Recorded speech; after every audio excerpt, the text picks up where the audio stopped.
operating system, they all being skinny. In IoT world, everything is skinny. So there is no point to overdo using a regular machine learning techniques. So the same machine learning techniques, I'll give the example actually when time comes, okay, how it helps, okay. I think we have today or maybe tomorrow, we have this analytics.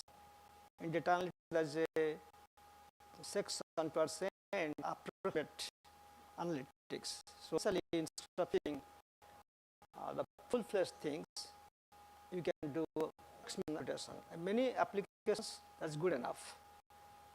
Okay, I can experience that we had approximation, quantitation help. So you know, we have to be ready because we're dealing with very small devices and very constrained OS. So we have to have the same machine learning algorithms run over that. So that's why ML is there. Everywhere kind of getting approximated or kind of depending on focusing what you need to do, not okay. And the way it is going is because the that we used 5 years back at the edge of the sensor is now more powerful. 5 years from now, it will be far more powerful. So I will not be surprised. We'll be able to run the regular deep learning techniques that we think is a lot today. It is possible to do that. Yeah, GPU will be there. That's correct. I should start possible now. Good morning, everybody. Okay. So we had planned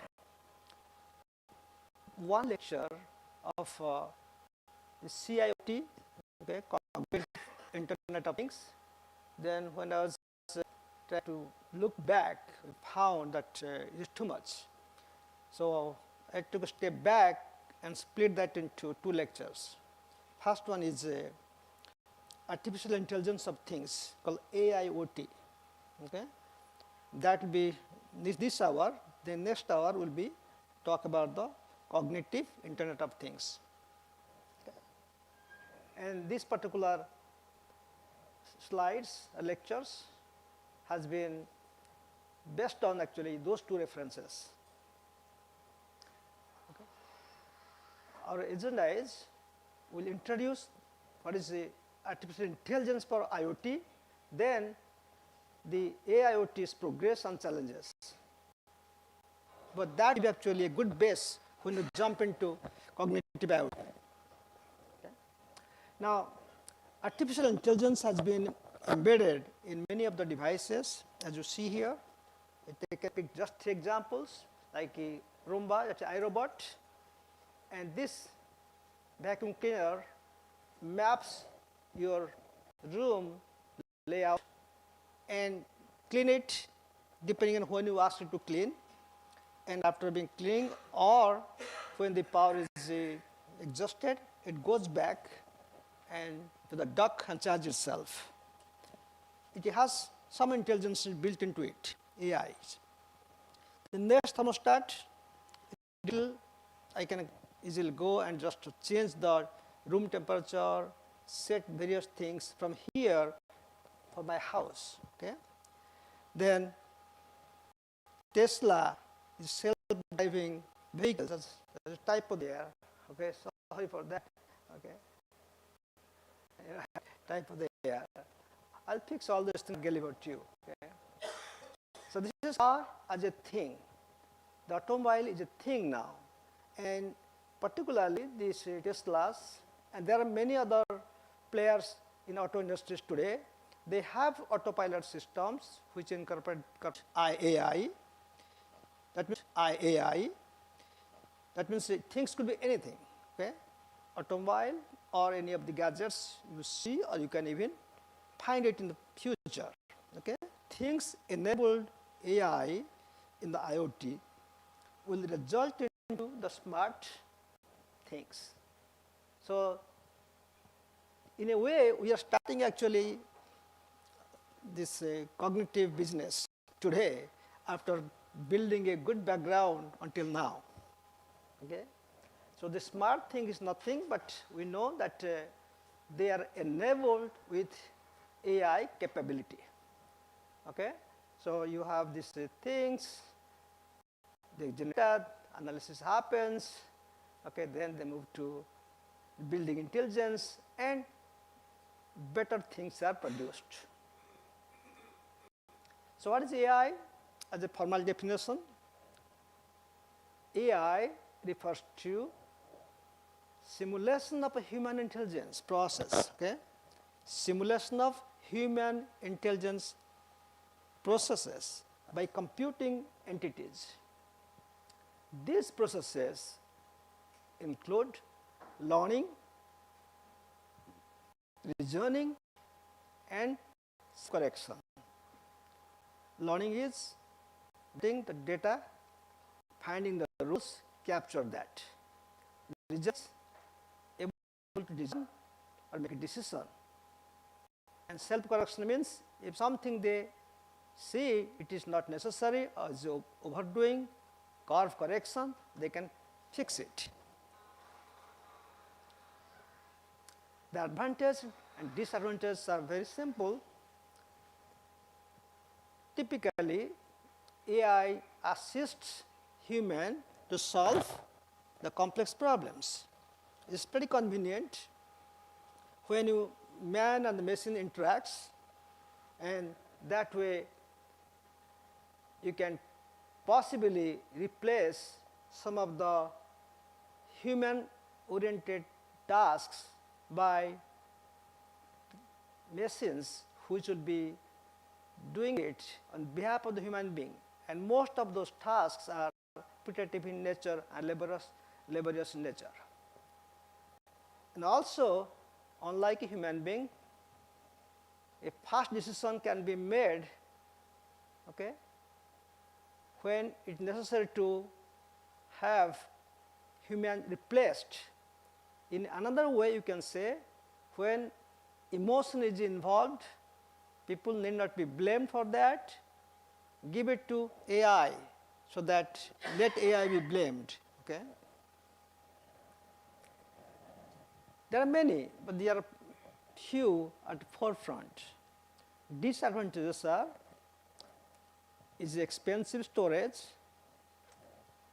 Not a serious issue though at this point, but it will be if the proper thing is not taken care of. Then costly to implement. Everything, want new things, you want to remove the laborious task or even work to be done in the hazardous place, then it needs cost, so you have to pay for that. Now, other thing is less creative compared to human beings. That's true. Okay? They cannot be creative, at least at this point. When the cognitive aspect is improved, then things will change. Now, what is the difference between AI and IoT? Okay? Now, we'll look into this aspect as a system and objects, cloud computing, and data and behavior point of view. So, these are our parameters to compare AI and IoT. AI is all about system behavior, whereas IoT is an inbuilt entity inside the system. Okay? One is behavior, another one is object itself. Then from object point of view, it does not specifically need objects. It is system itself, it is software, algorithms. Whereas for IoT is mostly concerned about objects that is provided with sensors to capture sensing data. Okay? And AI is strong connected to cloud, whereas cloud is used to manage data by IoT. Cloud is used to manage data mere coming out of IoT. Okay. Now, computing also is again depends actually. You need lot of computing for AI, different levels. Okay. But IoT case, yes, it involves computation when computing activities to be done by it. Sometimes just sensor the data. Okay. So, depending on the IoT level or size of IoT, the capacity of IoT, then it is possible that computing is necessary there, or otherwise computing is going to the next level. But in general, you can say computing complements the IoTs. Data point of view, AI needs a lot of data and patterns. If they don't get data, this is the main food. If they don't get this data, they can't really survive. Okay. Whereas for IoT point of view, it's all about sensors. Okay. Sensor generates data, data used by AI. Okay. Behavior point of view, for AI is about instinctive response to the received data input. That means you have to behave depending on what kind of data you are getting in. Whereas IoT is already defined what response will be used for what kind of data that it gets from sensors. So, the firmware typically have the code or the rules that data are collected to clean it, send it, or do some minimum computation. So, it's kind of pre-programmed or predefined here. The three level of AI: narrow AI, when machines can perform a task better than us human beings. This is narrow. General AI, machine performs intellectual tasks as humans. So, at same level. When AI beats human beings, is active AI. Okay. Some examples you can see later. Now, let's define three things. We define machine learning, AI. We defined AI already, right? Now we define machine learning. Then we define deep learning. See the relation between them. The machine learning is a method of data analysis that automates analytical model building. Essentially, machine learning is nothing but an algorithm or analysis technique which has some autonomy built into it. Is rule based all the time, uses algorithms, that is relative iterative learning and from data. So, this is a keyword, iteratively learning. Okay. Then machine learning allows computers to find hidden insight without being explicitly programmed where to look. So, that is the beauty. Okay. So, machine learning is power comes, it involves a lot of data, work on that iteratively, analyzing that using many algorithms, and there is no direct way you can say I can find this insight or that insight. The insight is coming out of algorithms and iteratively using them. Then though there is no program written, give me this, give me that, automatically it comes out from the data that is being learned by the machine learning. So, we saw AI, now definition of machine learning we just saw, and when you compare them, it might give a better perspective. AI is a program that gives output to human, whereas machine learning is a concept behind the program. Okay, it's a concept behind program. Without that concept, the program is not going to be helpful. And machine learning is a part of AI though. Okay. Then AI takes decision. AI is actually the big umbrella. It has other things. Okay. So AI takes decision. Whereas machine learning learns new things and applies it. Okay. machine learning learns new things and applies decisions. Okay? See how closely they are connected. AI aims to simulate human intelligence, whereas machine learning aims at learning as much as possible. So machine learning is a good student, keep learning all the time. Okay? AI is the instructor. Okay? Ultimately, AI focus on intelligence, whereas machine learning focus on learning and knowledge enhancement. Okay? Keep learning. Okay? AI's emphasis is on getting tasks done, whereas machine learning emphasis to learn and give answer as accurately as possible. Okay?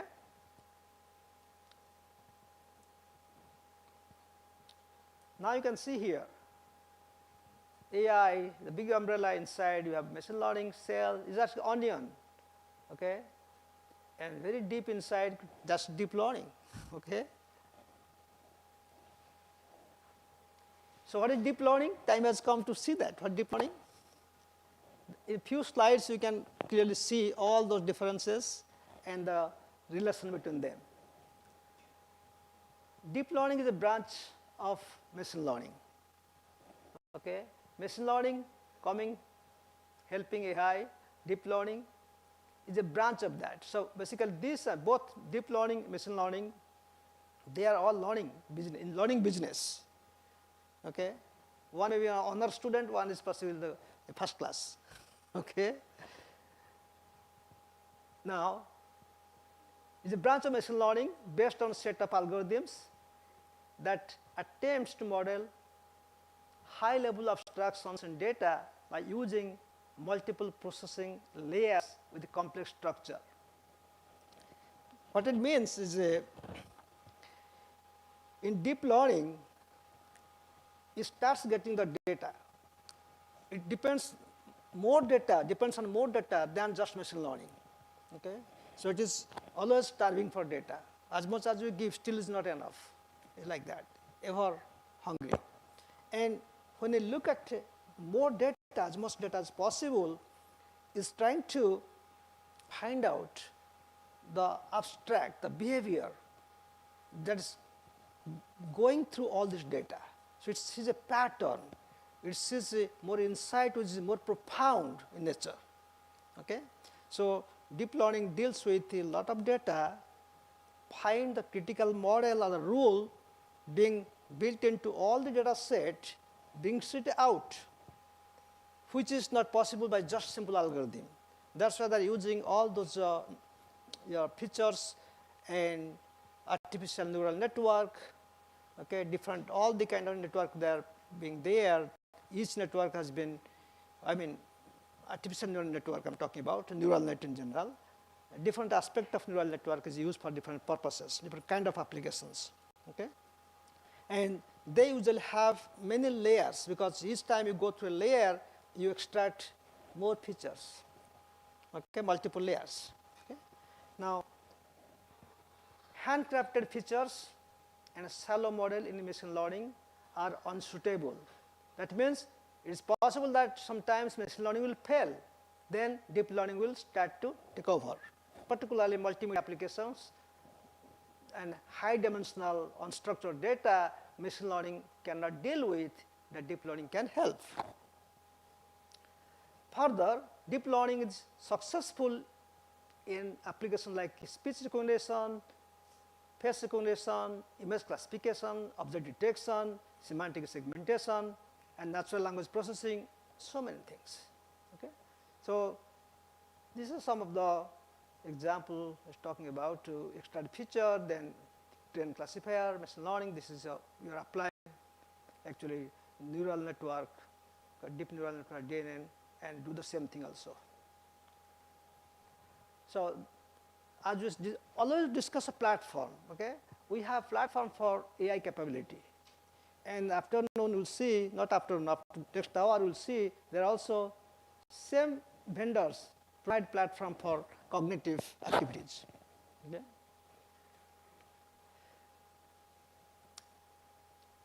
the machine learning versus traditional programming. If computing is the business that you deal with, in traditional programming, you provide data and program. Basically, you write program, your code, and provide the data input, then data is being used by the program, get the result. Whereas in machine learning, you get data and the result, what you expect, what you want, then program can follow. So you learn giving what, suppose I want to see a deer. I have a lot of data, I don't know what they are. Then what kind of program will help me to give deer? It's kind of a backward. Two types of AI, okay? Traditional or symbolic AI, okay?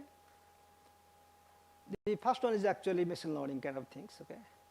The traditional symbolic AI is based on representation like rules and knowledge, typical machine learning.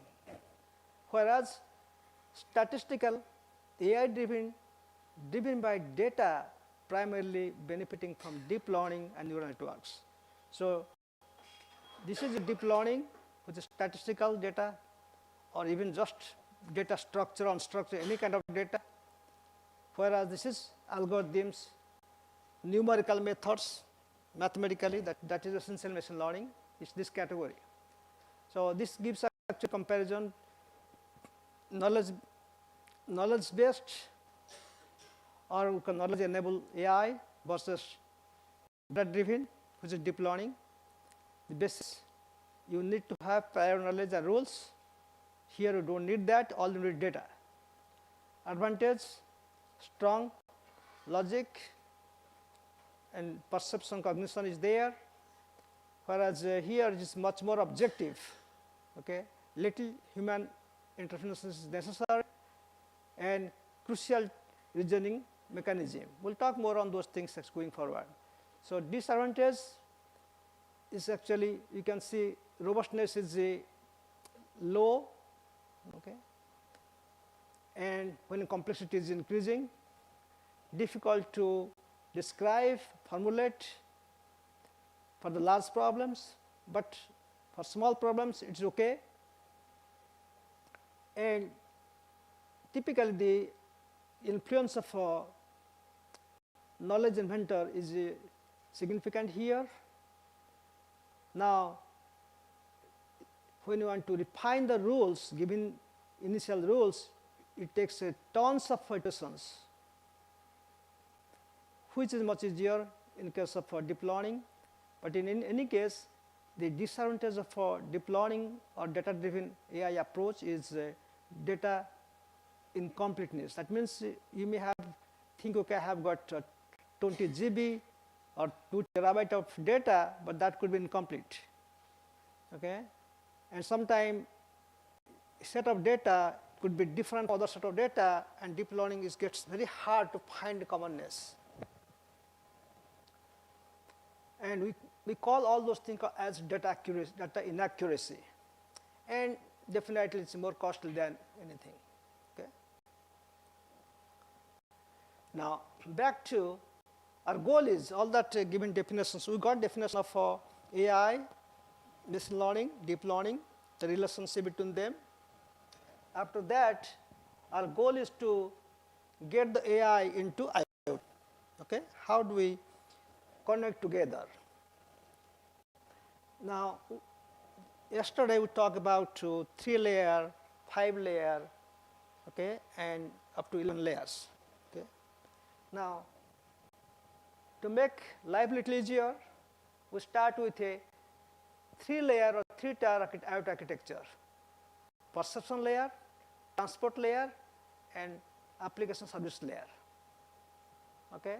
You know by now that this has all the devices, GPS and mobile, all those things there, which is sensor provide access platform for the sensors. Then you have both cellular and non-cellular network, different protocol we talked yesterday, and they facilitate the communication among them up to the next layer. And application service layer is typically connected to cloud and the application that necessary other verticals are always there. We don't talk about this now. You kind of imagine that they are all there.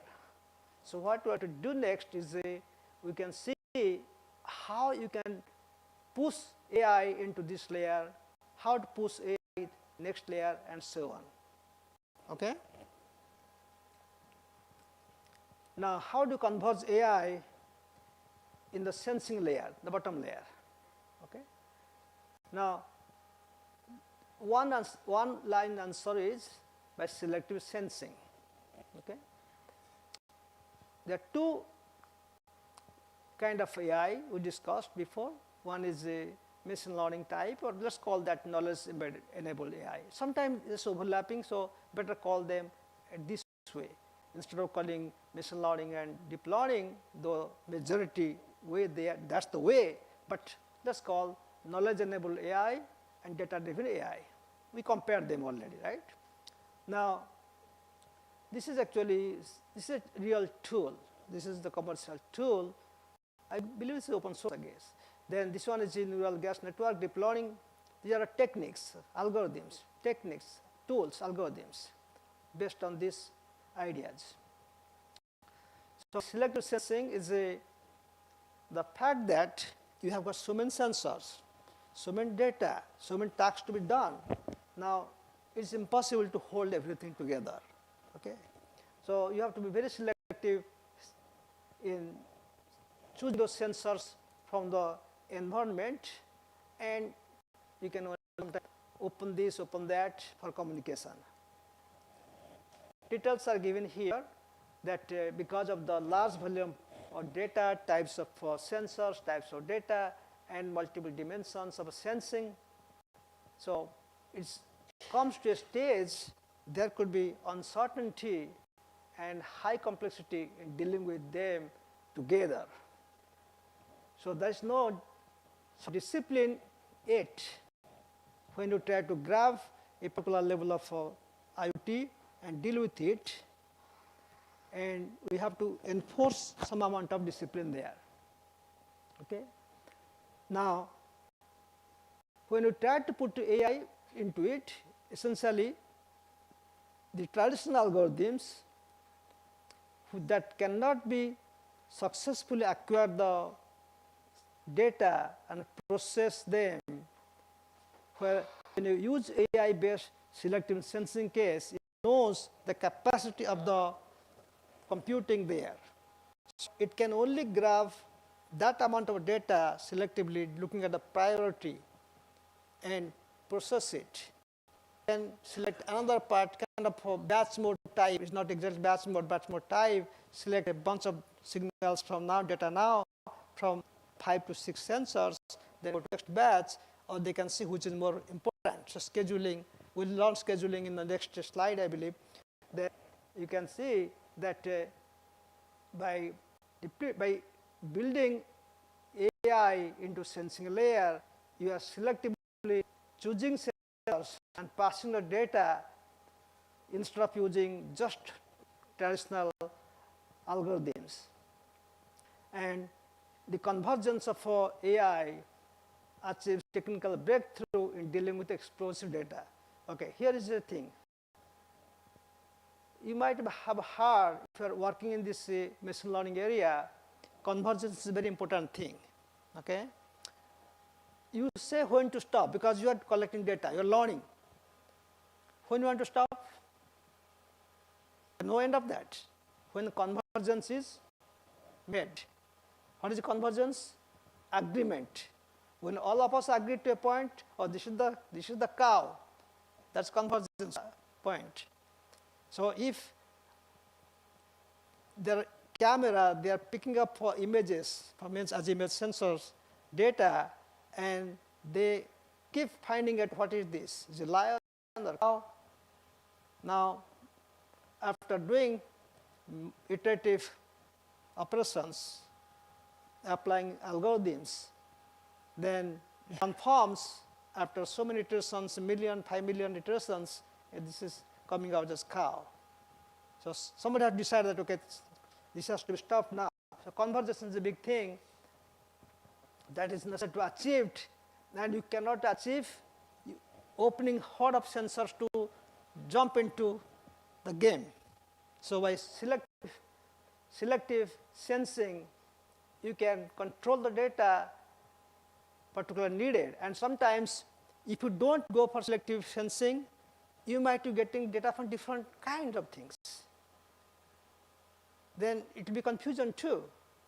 We'll also, tomorrow we'll discuss, tomorrow, day after tomorrow, maybe tomorrow, we'll be discussing on multimodal sensing, multimodal IoTs. There you typically get data from multiple sensors, but they have to be cohesive and other relation constraints are there. Now, same time, since there are limited sensing resources,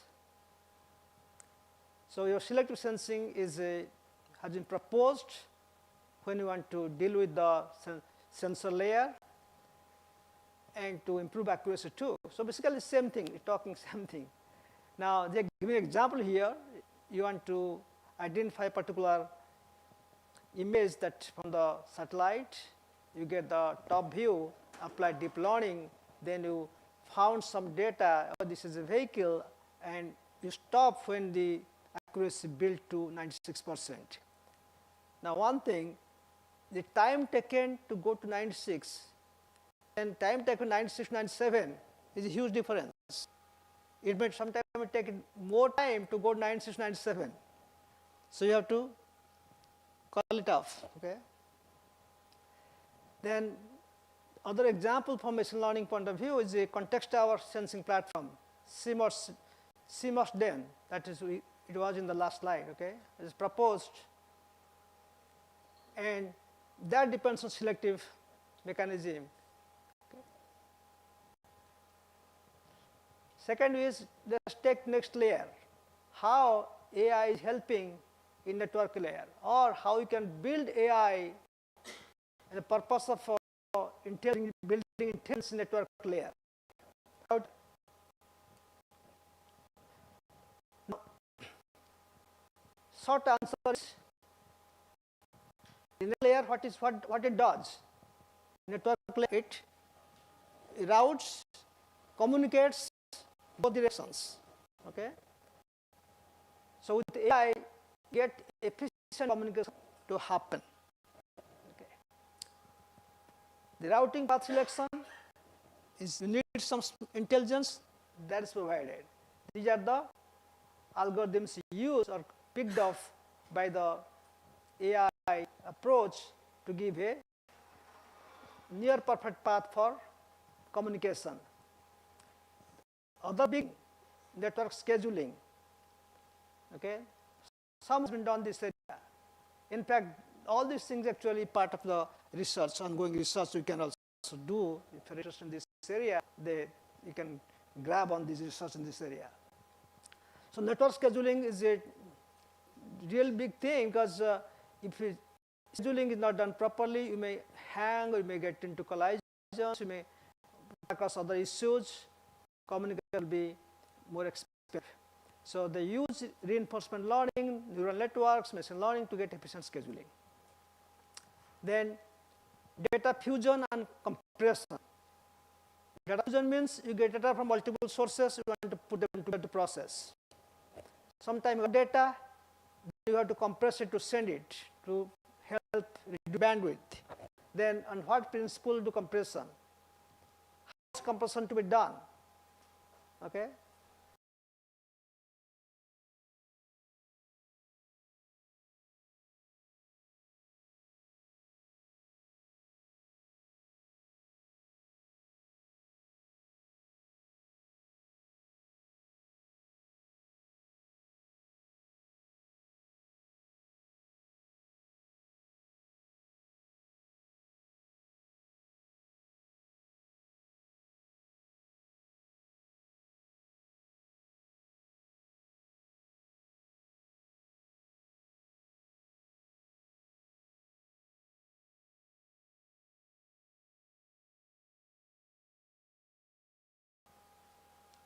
Yeah, this is actually same discussion. I will skip it. Then converging AI in the application layer. Okay, the top layer. Now, if you remember from last discussion yesterday, we have application layer with various aspects. There is one application could be on smart cities, this is smart medicine, intelligent or smart transportation, and so on. Agriculture, and there are many, many possible applications there. Okay. Now, from application point of view, their point of view, what is important? Important is service. Okay. Regular service and quality of service. Don't worry about quality of service there now. It's a service. How much to be done, and we make a balance because in application layer there are a lot of maps. It to cloud. At the same time, it goes back to help actuation to happen. So, when you apply AI application layer, they try to be helpful in adaptive services. Adaptive means which, suppose you are doing some work, say, think about smart cities. Anything you take, like smart cities. In smart cities, you have so many activities going on. Utilities, cleanness, camera looking at the lights, so many things are there. Tomorrow, there are more services being added. Some services are replaced by new techniques, new technology.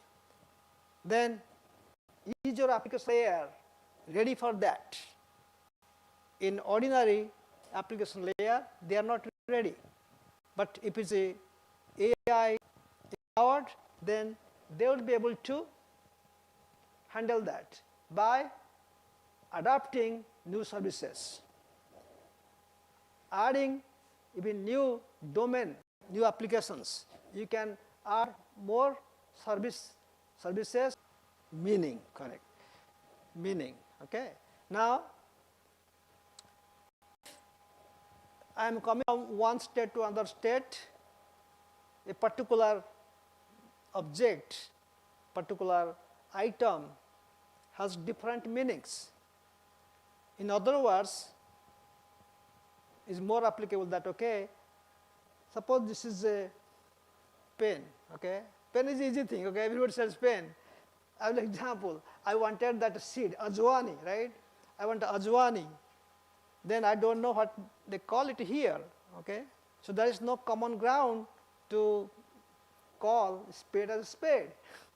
So the semantic is something, ontology, all those helps to explain that, okay, if I say, I'm with my background, if I said this, I'm at a place Y, then the meaning is this, okay. Suppose a query comes from Telangana, a query comes from South Africa, okay, a query comes from Brazil. They are all going to cloud.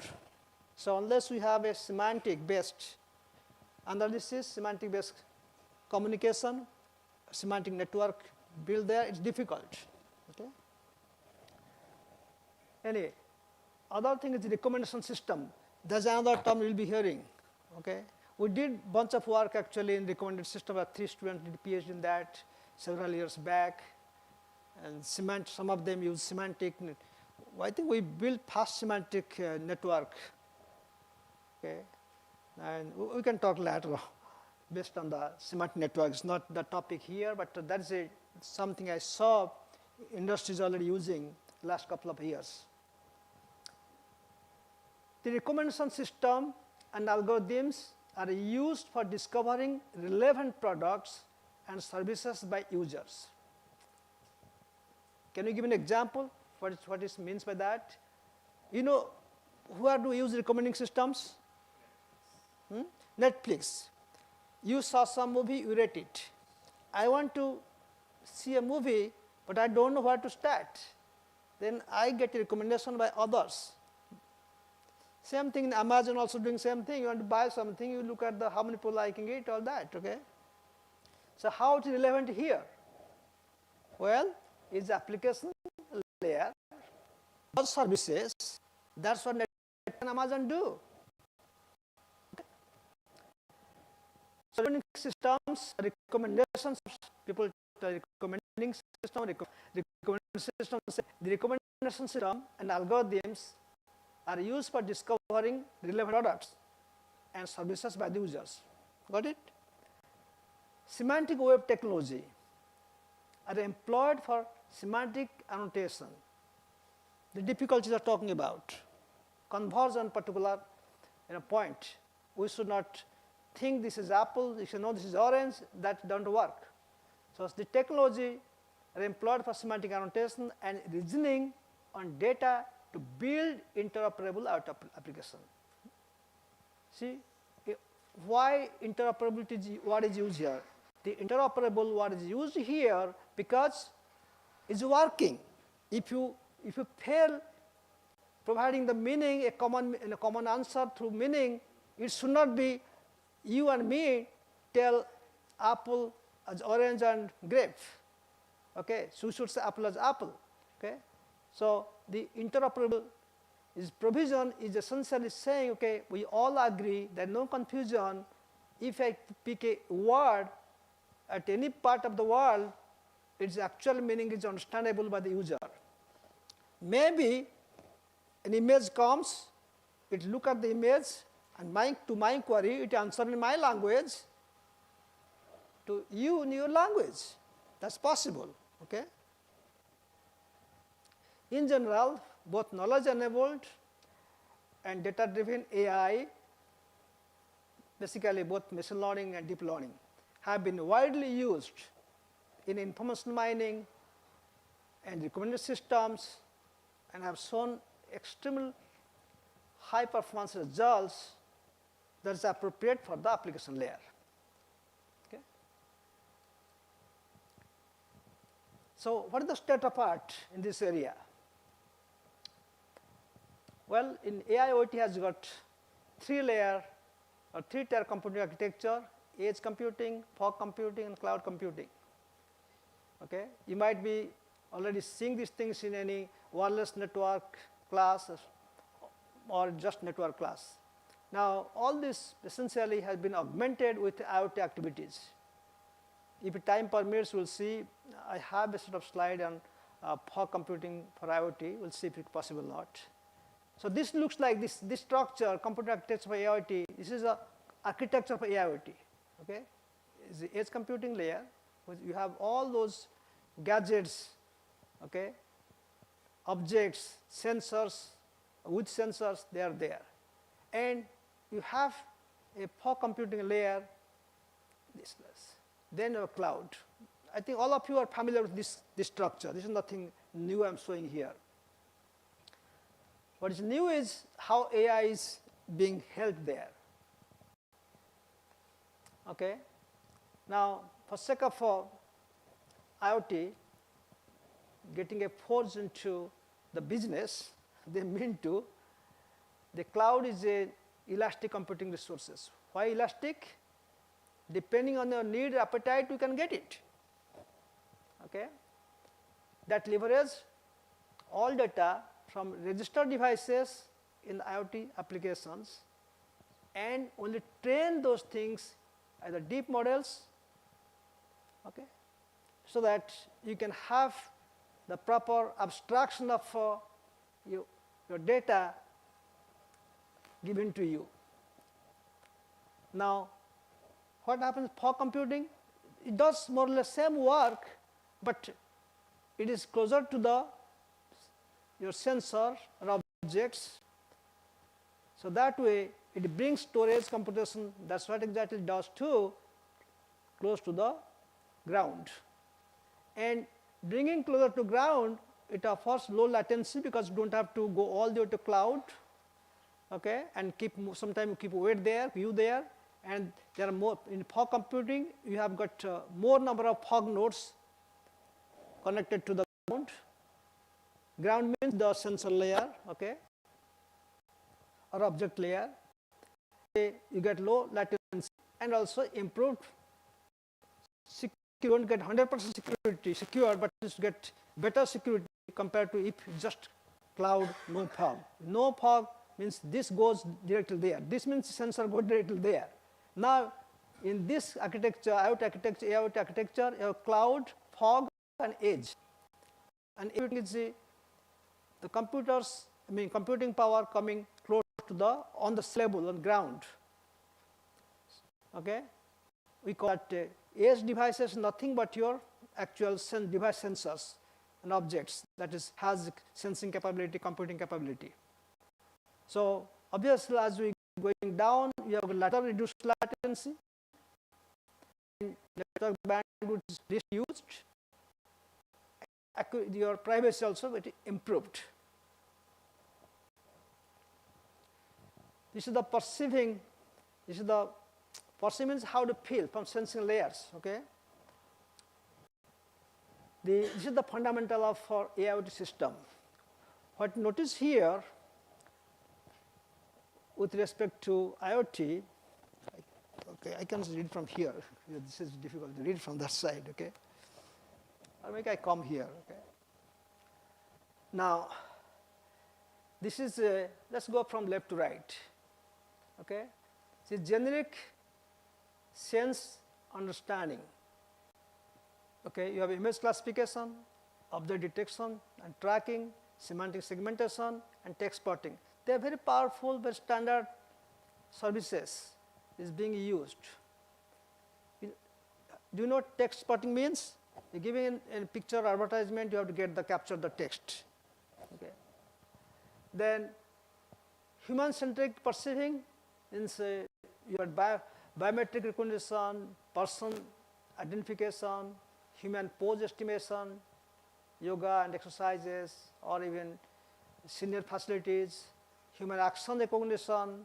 So these are the action-related dynamic scenario where we call human-centric perceptions. Okay.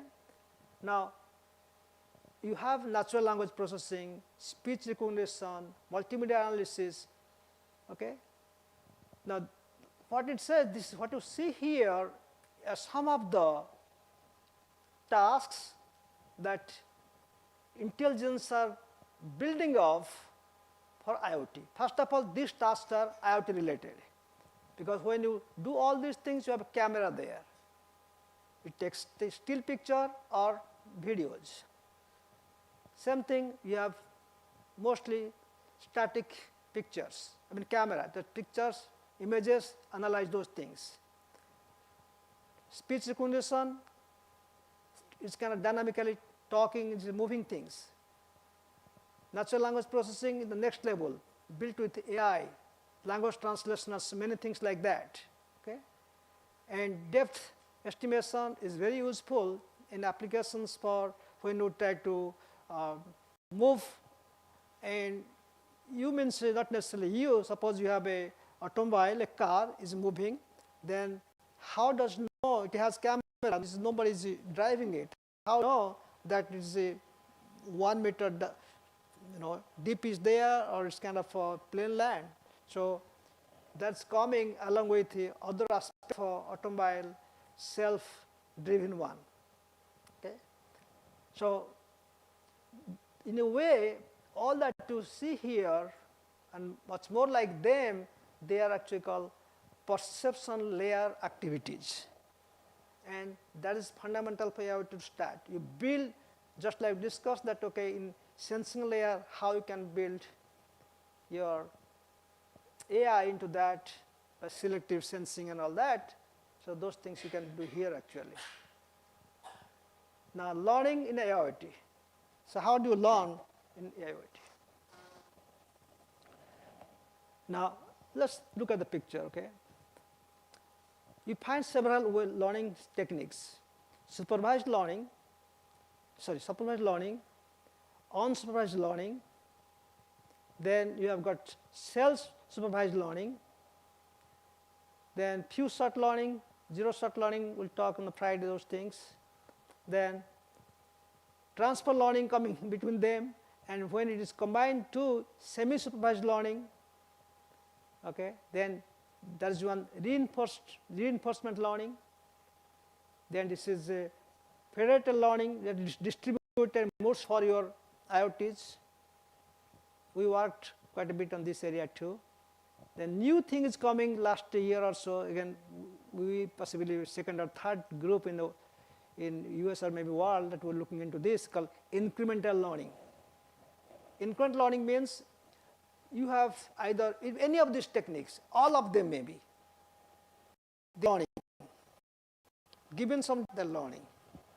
You want to learn new things, what to do? You throw the data, you get new data. That's very expensive. So what we came up with the idea, okay, we'll not change anything, we want to do incremental learning. That way you quickly don't throw in data, as you go, you include new data. But selecting the data for new data is challenge, okay? So you have to optimize data. We call that data kernel. So we build kernel and push that into the ongoing learning any type. We did not try all of them, we tried actually main ones. We found it's doing great. Okay? So incremental learning is going to complement that. It was not there actually in the original diagram I just added last night. Okay? But whole idea is AIoT can learn any one of those things, the real world scenarios. First of all, why? Whether incremental or all this learning coming from? It's because you or the system does not stay still. Okay? They continue to move with more data, more complex tasks, more complex systems, more dynamic in nature.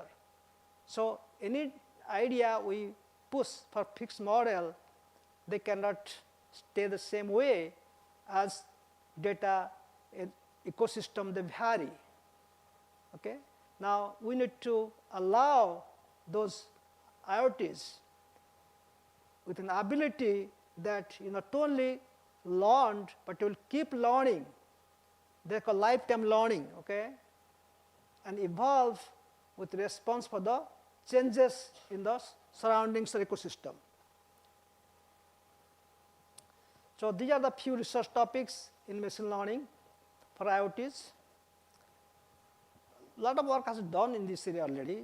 Unsupervised, semi-supervised learning. They use DNN, autoencoders, then GIAN models. Yeah, if you speak on each slide, bullet will take a lot of time. Just kind of give a note to you so that you can read yourself and build the ideas over there. If there's something very different, I can certainly note it down. So GIAN models have been proposed that can generate high resolution and visually realistic images from random vectors, paper and big GIAN. Then other hot area is on self-supervised learning, which actions learn in a way mostly applied to visual or the image tasks, imaging tasks. Okay? And another tool actually SimClar. Then semi-supervised learning is the amount of on-label data, because data, the bad news for me of this IoT, AI business or learning business is data. Sometimes you wasting your time on bad data, unstructured data. So a lot of work need to be done in that area, that automatically how data can be cleaned, okay? How you can label those data, because when you have trillions of data available to you, who is going to label that? Okay? Even the simple, the doctors, you visit doctor, whatever he talks to you is kind of recorded there. There's nobody to label that. So they send actually the transcriptor sitting in village areas, those knows English, they have been trained what to do. Okay? But is it possible? Even 8 billion people are there, not possible, the kind of data coming up. So that's a big headache. So how to automate those things? Okay? So anyway, so these two areas are still struggling, and more work necessary here. Reasoning. What is reasoning? Is another factor. In the real world, there have been much knowledge carried by web information. Okay. Medical records, financial transactions, and there are many such scenarios, and which can be used to reason the answer to a question or infer patient quote. Because doctors has the medical records, and based on their expertise, they reason the patient is suffering from this and that, how to help. Similarly, looking at the financial transactions, bank transactions over a period of time, people say, economists know that whether the economy is going to slow in the next 6 months or 1 year. Okay. Now, call that the region. The region comes from experience, because what is expert? Expert means expertise in having experiences. Okay. So, you or anybody can reason only when you see the trend, data trend, and based on your experience you can say that. When you try to sneeze, your mom says you are suffering flu, okay, because of experience, the sneezing symptoms, simple thing. Okay. So, the bigger things are there. Obviously, you and me cannot say, looking at financial bank transaction for last 3 months, 6 months, we cannot say economy is slowing down or looking promising. Okay. So, we expect the smart devices should be able to reason, and all this we are talking about is because of reasoning ability. So, can you empower these IoTs to reason when they have data? Can they reason? If they reason, then they can take decisions, because they are the entities who are generating data, and data gives to knowledge. Then we apply reasoning to knowledge, get decision. Okay. So, knowledge graph is a presentation of reasoning. Basically, knowledge graph is used for reasoning. Okay. Now, KG means knowledge graph is a structure, is a way you can represent knowledge, just like tree graph actually. Tree graph are different actually. Okay. The nodes represent entities, and the edges represent relationship between the entities. Okay. Now, if you know you have knowledge, you can create algorithm to reason. Okay. Then knowledge reasoning referring to inferring means deciding new knowledge based on the existing knowledge. Just I told, mom can know what happens to a child. Even sometimes you yourself, based on your experience, you feel. If you have enough experience as you grow, you can feel the same way. Okay. Now, so the summary of this slide is actually saying that, okay, there's a way to formally do this thing. You can have knowledge graph and apply techniques to infer what is going on over there. Classical knowledge reasoning methods based on rules. So, basically same thing. You have the knowledge, then put rules to arrive something. And it's easy to say there are other things actually. Once you go deep dive into it, you find, okay, the rule have to be controlled over there. Okay. Otherwise, it's kind of sometime you ask, ChatGPT is supposed to be the best one, then you ask a question, and sometimes 1 or 2% time maybe it gives some stupid answers. Okay. So, because the stupid rules are applied, so you have to be very careful and do that. And also there are other issues in terms of ontology and languages. Okay. And they use, essentially they use rules, different kind of rules, logic and predicate logic and probability rules, and also ontology language, semantic things, path rules, applied to knowledge graph and derive the infer the this. We are close now? Okay. How many are left? Okay. We should be done in 2-3 minutes, okay? Okay. Then causal reasoning, the process of identifying causality, is basically cause and effect things. Then causal reasoning is useful in many IoT applications such as online recommendation analysis in smart grids. If this happened, if this is a condition, that has happened. Cause and effect kind of things. Is another way you can see, get the info from the knowledge. One can apply DNN to arrive that. Now, we have at least some understanding now what is IoT, how it is applied to various layers.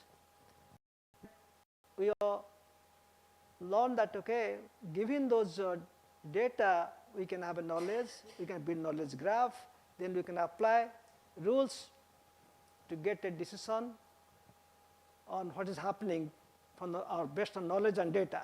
Okay. Now, the challenges are, there's a few half a dozen challenges, I believe. There are multimodal heterogeneous data processing, if you have got multiple mode. We are taking up actually tomorrow, this one.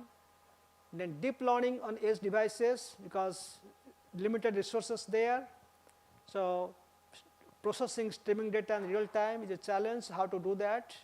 Deep learning can do that, but they need a bigger processor.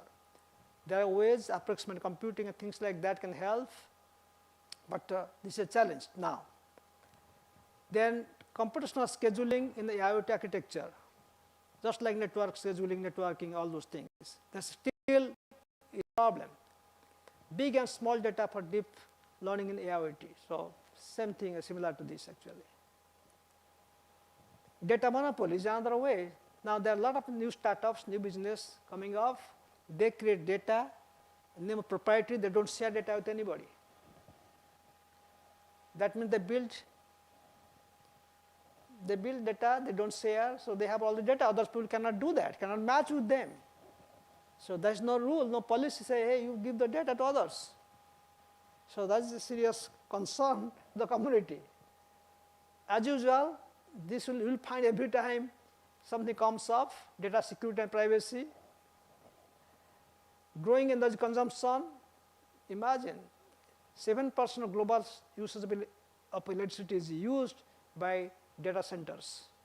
So coming years, we will be using more data centers. This will go up. Okay. At the same time, when you have challenge, we have also opportunities. Built-in neural processing capacity for edge devices. We can produce more computing power, more algorithms at the edge. Then event-based sensors and neuromorphic processor. Some work already started in this area. Sensors have the neuromorphic processor there. Another item actually I didn't mention is using silicon photonic architectures. They're very fast. Okay. Deep learning, we have validated, we have published a number of papers actually taking deep learning in silicon photonic architectures. And deep learning from virtual to real. You remember that we were discussing the application yesterday with a virtual grid control once. So that we're saying, okay, instead of virtual, you see the virtual, that's fine. But what happens in reality? The virtual is virtual, it's not the replica of, it's close but not the same. So if you study something, simulation, everything looks great. Think about, we have a simulator, for example, that make the automotive decision on car, that moving car, driving, self-driving car. That's in the lab, virtualization. Can I take that and put that in a real car without thinking anything? So those kind of things are virtual to real is a challenge. Data and knowledge integration, that whatever we talked for several minutes some time back, and that is also a growing concern.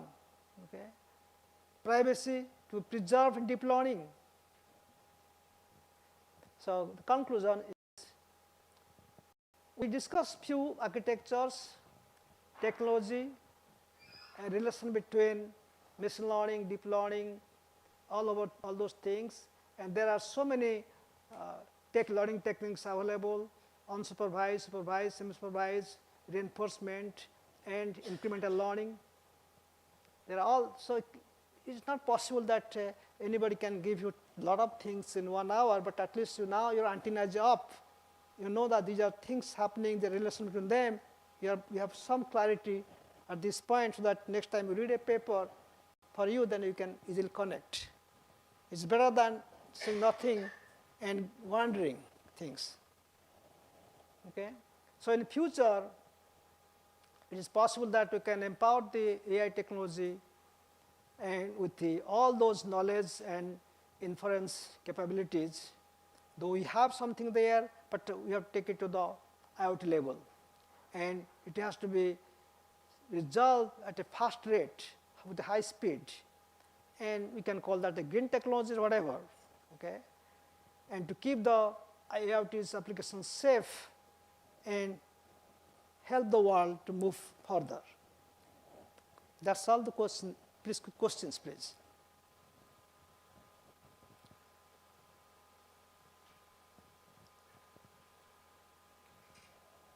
Yeah.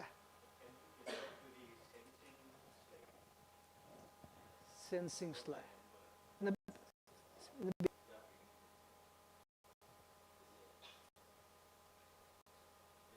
This one?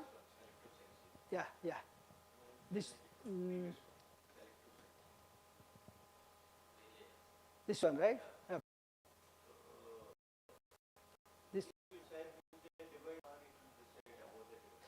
Oh, okay. You have the processors there, right? Yeah.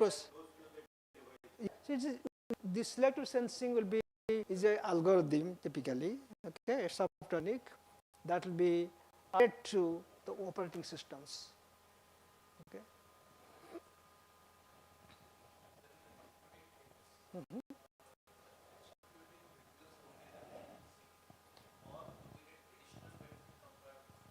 The privacy and security is always there. If you all the computers being done at the edge level, you don't send it to fog or cloud, so you get that.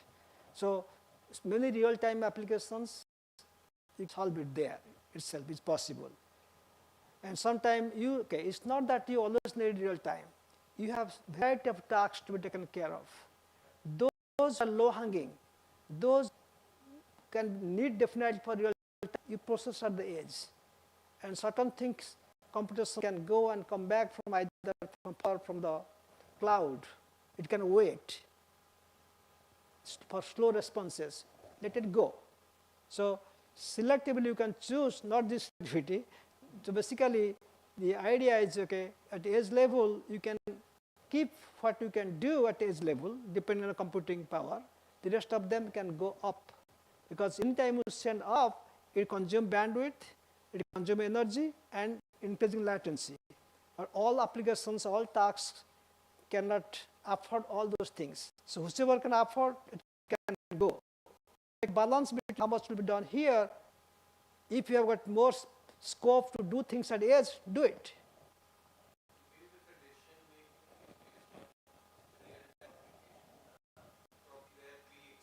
Right. Correct.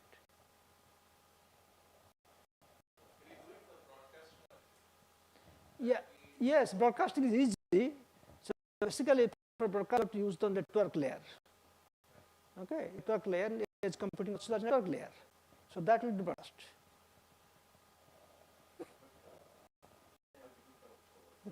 Yeah.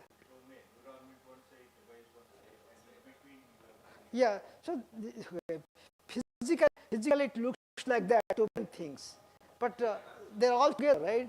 But you have to present it to show something. Okay, we have an ecosystem or an environment. What is the environment? Without device environment. Something sensors are there, but the sensor want to work with our devices. So device sensor is environment.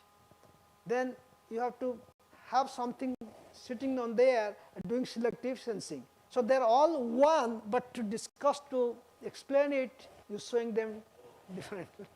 Then you can. Okay. Is there any adaptability? Suppose I change any sensor. Yeah. According to that sensor layer, can you do any modification? Yeah, possible. Same situation. So the research is something, you see something in one area and you want to use in another area, go for that. Yeah, possible, not available, you have to build it. Nothing available, you have to build it. Things are available, people are doing it, selling you, open source, you get it. But don't expect everything is there. If something there, good luck. If not, we can always add it. Yeah, that's it. That's the way it is.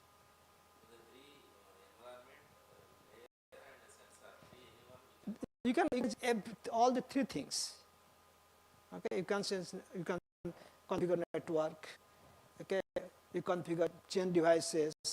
You can look at IoT. It all depends how much power is available to play with, how much computing power is available to play with, and how much task. Everything has a limit. We are living in a limited world, so everything is always a limit. Yeah, right, possible. Or you can add always. You can say, can I add this thing? If you add this thing, does it add to power requirement? Does it add to latency requirement? Does it meet latency? It's real time in that case. Yes, can. If you're not use something, not use more time, just throw it. All that, everything is taken care of at the simulation level. Once satisfied, you go to the implementation level.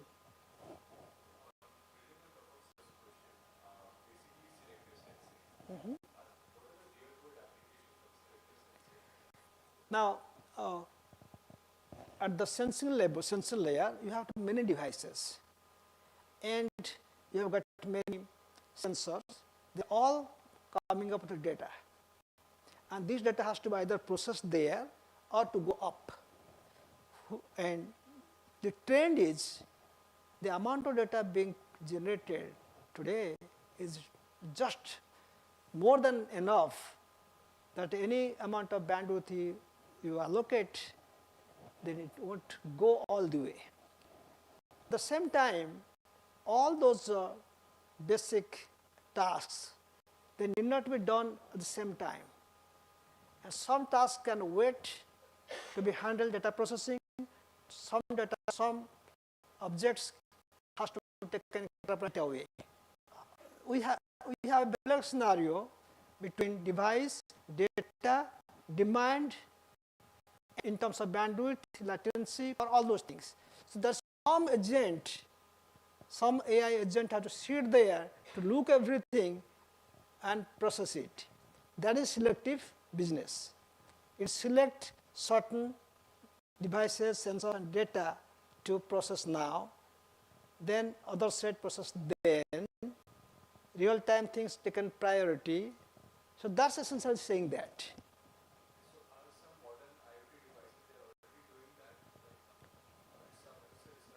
It is just going on. This is actually not very difficult even for you to do that yourself. You buy a Raspberry, a couple of Arduinos. Yeah, that's available. Right. How many phones are connected and how many networks are connected, you can see that. This is only one entity, one device. So if you think about it, you have got 20, 30 devices there. And your communication is not necessarily infinite wide, right? You can create that. Yeah. Can you correct me if I am right or wrong? Like I have 300 room classrooms over here, and I want only one. Yeah. Yes, that's possible, yes. Suppose you have so many classes are there, but some classes are empty, not running. So there's no point in picking everything. You selectively go for that. Yeah, right.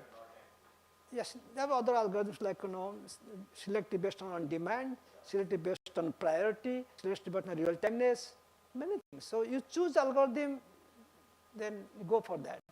There's nothing harder and faster to do this way. There's something to work with reasonable achievement.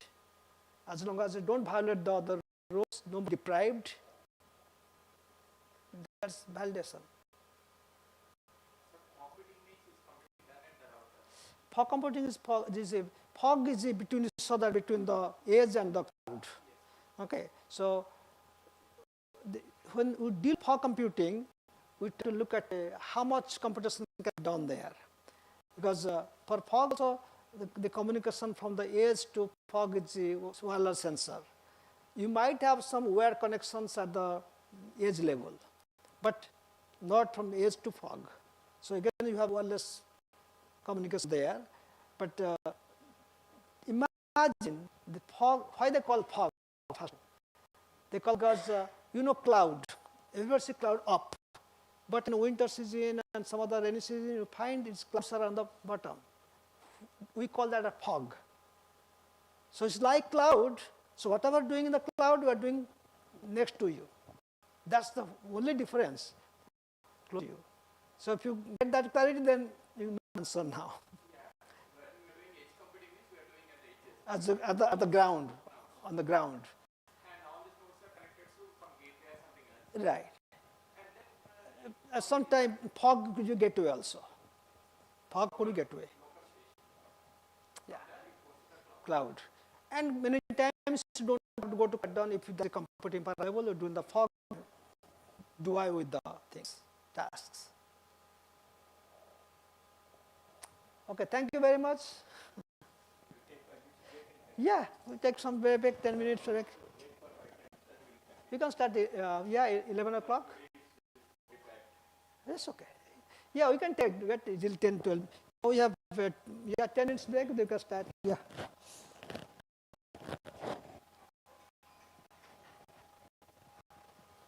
Why it stopped?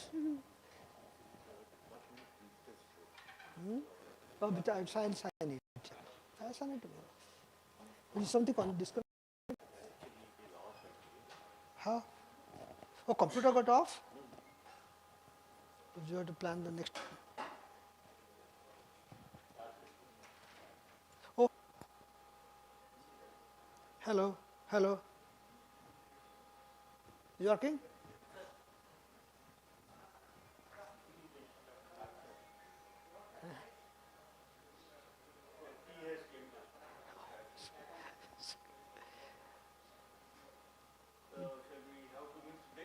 Okay, that's fine.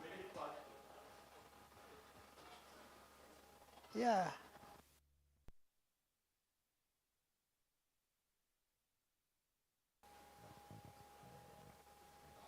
All right. So finally we are at the slide whose title is same as your course. Okay, Cognitive Internet of Things. And we had all those lectures gone behind it to prepare us to be at this point so that we can appreciate or you can learn a little bit with more confidence.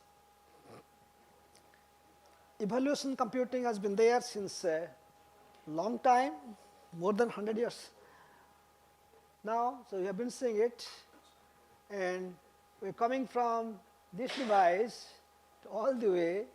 Now we are here. Okay. See, IoT age. What is IoT age? The way internet impacted our digital world, the IoT is doing the same for physical world. So internet to digital world is IoT doing the same for physical world. And cognitive IoT is gone a couple of scales above that. We don't know what will be the impact till now. The cognitive solutions for IoT applications involves so many things like sensors, data, analytics, information, cognitive behavior, and knowledge. Okay? And this is all we call the cognitive, and they combine a couple of them together with the expertise, of course. Okay? And almost all the cognitive systems, they collect data and information. And here are some of the examples, areas. Okay, some of them, newspapers, wiki, blogs, emails, text, forensic reports, transcripts, and many things. Okay. Now, the three terms let's understand. Okay. Now, cognitive is different from traditional applications. What is understanding? In cognitive systems, it understands like humans, whether through natural language processing or written something, words, or speak something, or showing an image. So essentially, you have to understand the understanding is a basic feature. Okay, how you understand? We have learned a couple of things, this machine learning thing. So essentially, apply those things we understand. Then we talked about reasoning. So it's just not understanding is enough. They can understand information, but also the underlying ideas and concept. The reasoning ability is significantly important for us. The reasoning ability can become more advanced as we move over time. New techniques will be applied. Then its difference between the reasoning strategies we use, just like children's, they try to solve the mathematical problems in their early days, elementary schools. So same way you have to strategize, then develop our reasoning step by step. Okay. So when you design a machine, a reasoning capable machine, it has to do the same thing. So we need machine learning, deep learning, and above that, knowledge graph, and so that we can get to make a reasoning without reflecting any context. Learning, we discussed that many times, that it never stops, learning never stops. So that's why all kind of supervisory, unsupervisory, semi-supervisory, incremental learning, they're all coming up and they will not going to stop soon. Okay? So as you see, we are we're still trying to find a clear understanding of the object and developing concept, then go for reasoning.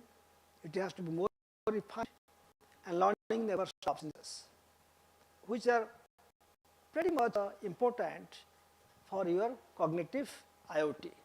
Just like a child after birth, they learn, they reason, they keep moving, building their cognitive ability, same way, sometimes throughout the life.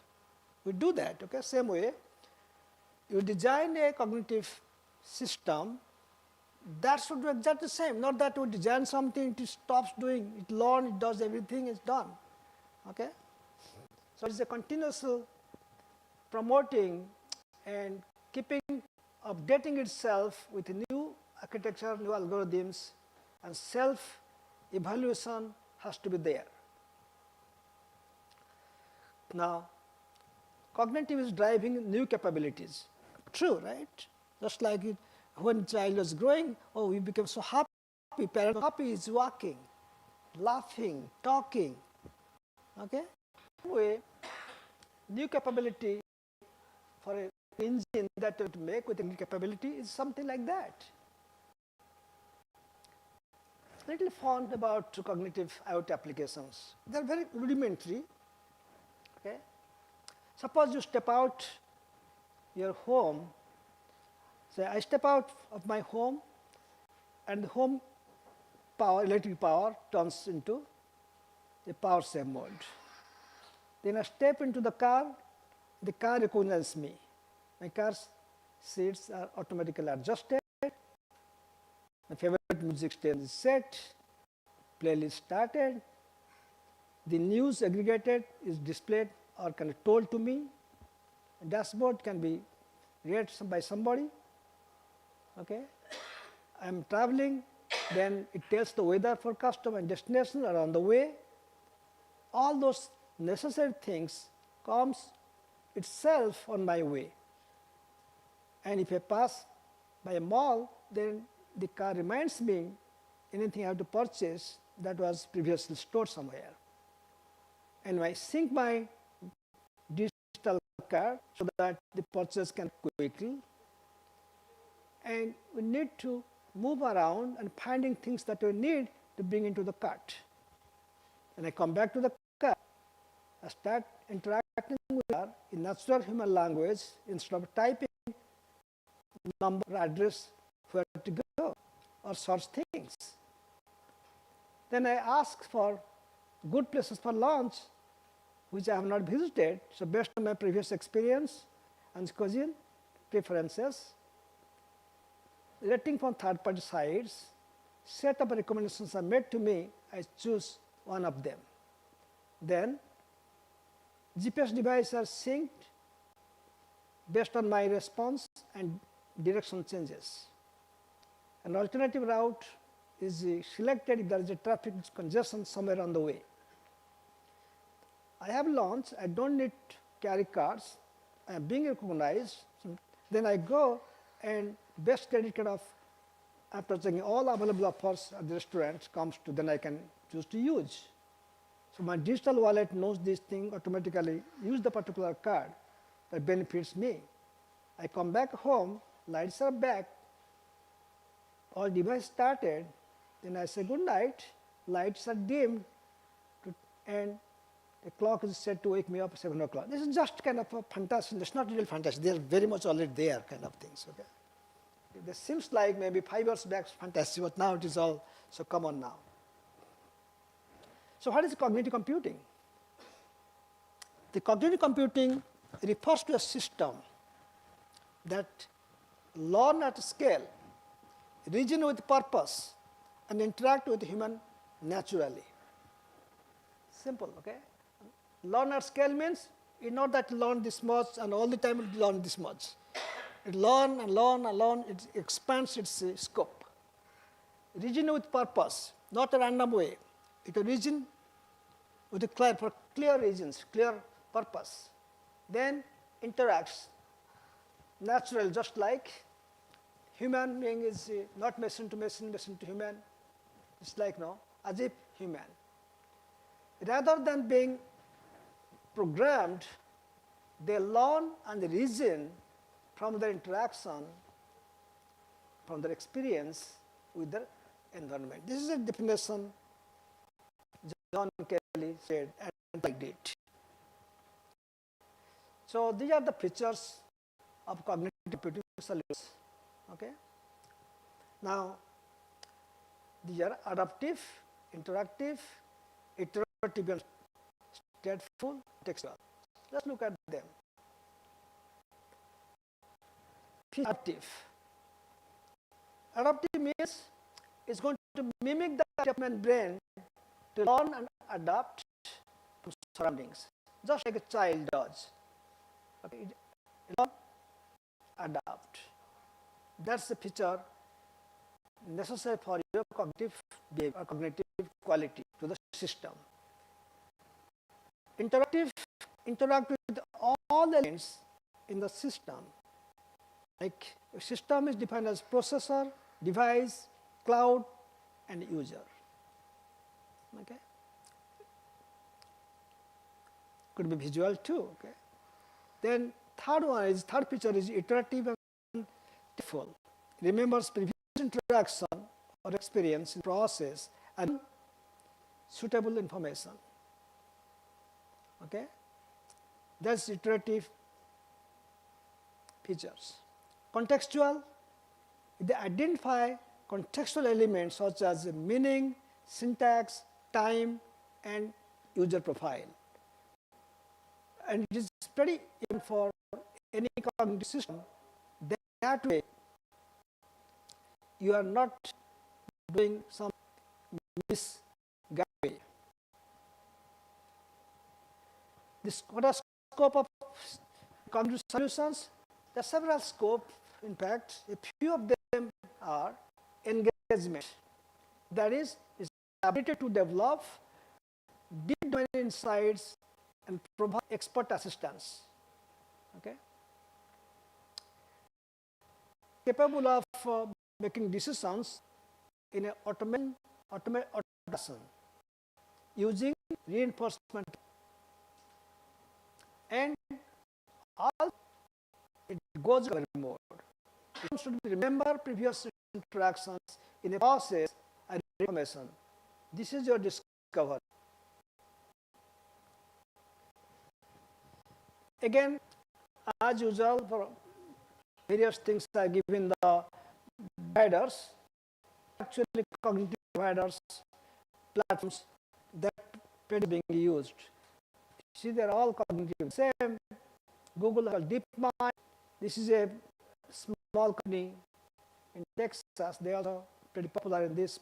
Parkinson's, cognitive cell. They have the all platforms have not come up with cognitive scope, but this or some of the in the forefront. Now, coming to cognitive IoT, the two pictures essentially showing actually the application how cognitive IoT helps. This guy is coming after work, then out, so everything is kind of set for him, and he's watching TV. Maybe after watching, he can sleep. If he sleeps, the customer itself. Those kind of things that the better discuss, something like that. Cognitive IoT has two objectives. Okay. One is bridging the physical world and social world together. Okay. Then enabling smart resource allocation, automatic network operation, and intelligent service provision. So they're all coming and broad objective of the cognitive IoT. Let's look at the framework. Okay. This framework is about something like integrating human cognition into the design of IoTs. It's similar to that. It's like that. So it has got 4 layers. Okay. Sensing, just like IoT, several layers. Network, several layers. AIoT, several.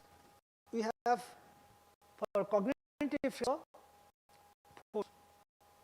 sensing control layer, data static knowledge layer, decision making layer, and this evaluation layer.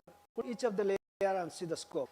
Now, as it looks here, the control layer is the physical environment, things, and this is there, right?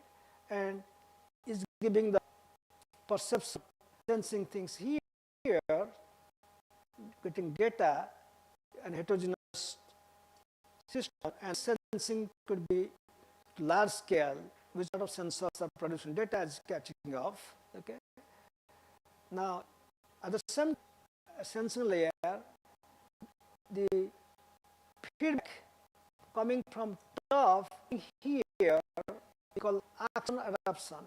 So action, it gets actually input here to actuate, sir output here, physics and physical objects actuator get the instruction. Okay, that's the sensor sensing actuating happen here. Then you go to, let me go to the one by one possibility. And sometime nonlinear separability, property built into that. Basically, you get a set of data, structure on structure, and kind of could be any direction, could be wrong. Then you get to the next level here, we call that actually massive data analytics stage. We process them. Okay, I'll give you one example here. The rest of you basically I'll skip for the time, and the paper I have cited in the front, the first slide, they have all other details actually. And that way, data being collected here could be coming out as organized data, because this data is pretty much unstructured, unorganized. We need to organize it in following ways. Now, when the first type is heterogeneous data processing. Data type could be text, video, and voice. Sometimes we call actually multimodal data. The multimodal is a separate topic. Probably will take, I think, next one of the lectures. Then, when data types are like this, then data processing could be also accordingly changed, which means sometimes you get data, they have to be put together, we call data fusion. Okay? So data processing happens by doing the data fusion, or sometime you can do classify data, deal them separately. In many CIOT applications, the problems are often modeled as a multi-sensor data fusion. Also distribution, estimation, distributed detection, because the architecture is typically distributed in nature. In this case, joint probability density function PDF f of g of the heterogeneous data g is needed to obtain from the marginal PDFs. So this equation is typically used for that. For now you can ignore this, just tell that there's a mathematical method to do the analysis. For heterogeneous data processing, capulas means connect. Okay? For heterogeneous data processing capulas, so the capulas function is used to connect multivariate joint distribution to the marginal distribution function using Sklar theorem. Paper has details. Now, if you remember that in the second stage, second layer, semantic derivation knowledge discovery layer, what happens? Now, since we are getting a large scale of data, it is still infeasible to utilize such a huge amount of data and analyze them straightforward. Okay?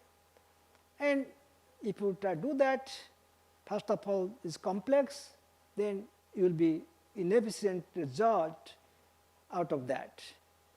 Now, if the objects within CIOT are able to understand correctly and reason properly, they can behave appropriately, which means we have to be careful how to handle this data.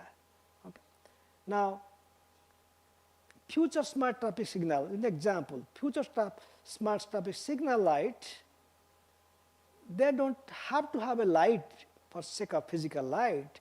They can understand the vehicles coming to that point, crossing point. They can know status of the vehicle, such as speed, direction, okay, and type of vehicle, and they can take a call when to cross it. And if they can identify, they should identify emergency vehicles, then they have to give way to do those vehicles before crossing the cross point of the traffic. And using those information, they can discover or decide their own signaling pattern, whether to move or stop or slow down. This is an example showing, okay, they have a lot of data to process before do that, to make the future trafficless or smart traffic to be there. Typically, what you see the framework of a semantic derivation and knowledge discovery is like this. They get analyzed data, and there are two types of data. They basically divide that into two types: semantic derivation and knowledge discovery. And each one is processed their own way. For semantic derivation, they use they process it and follow up with the context. They refer context, data context, ontology, and standardization. We'll talk about this thing next slide. And also, we'll talk about knowledge discovery, what happens in knowledge discovery. So which means the raw data, after cleaning and structured or semi-structured, they have to go through these steps, okay, to get the semantic data. And same way, they have to go through these steps in this direction to get the knowledge. Okay. Now, semantic derivation in CIOT. Okay. Now, semantic derivation is defined as the process of deriving semantic meaning by adopting various kind of semantic technology from analyzed data. So you have to apply many technologies to do that. The key concepts are context, ontology, and semantic standardization.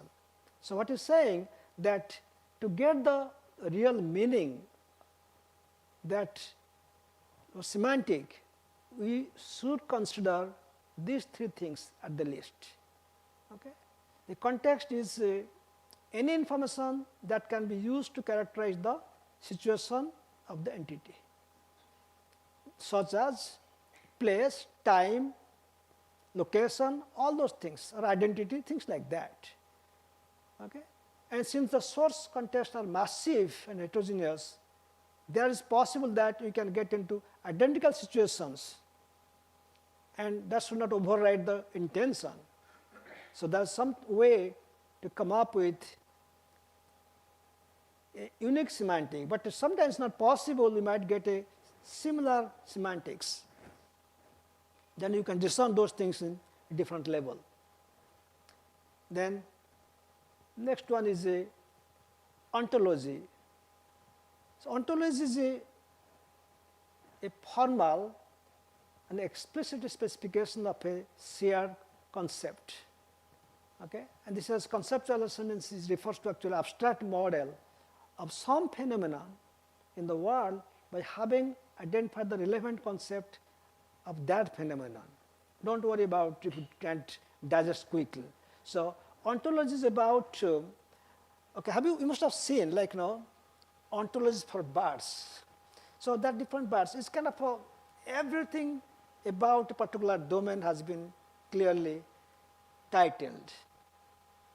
Okay, and various names for same bird, different names, they have been spelled out.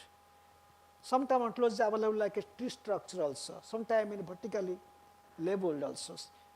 It's database. So basically know that it's a database with it is for the semantic. So that means semantic ontology, they are hand in hand. You want a semantic result, inference, then meaning, you have to follow. One of them is big thing is ontology. It's because in different part of the world, the same entity could be named differently. To give a perspective there. Then you have semantic standardization. That's essentially, you may get different things, but you have to come up with a standardized term for that. So only when you do standardized meaning, and then it's possible that I can talk to you, that which means you are talking about a particular entity. You know that you are thinking something, I am thinking something else. So ontology makes it, gives the details, then standardization takes the way, oh, I understand, Mr. X talking from this place about this, and Y also talking the same thing. Okay? So using standardization approach, the ambiguity will be reduced or minimized. Although many different semantic standards may coexist, there are a lot of work going on at various parts of the world. The use of ontology-based one is enabled to map and cross-reference, which means ontology happen to be the main source of confirming this is the right thing. Then we did the left part. We did this one, which gives semantics. Then let's look at the right side. This one, right? So knowledge discovery from analyzed data in CIOT. How do that? Now, in smart transportation example, which one? Remember that there was a picture. Let's go back. This picture.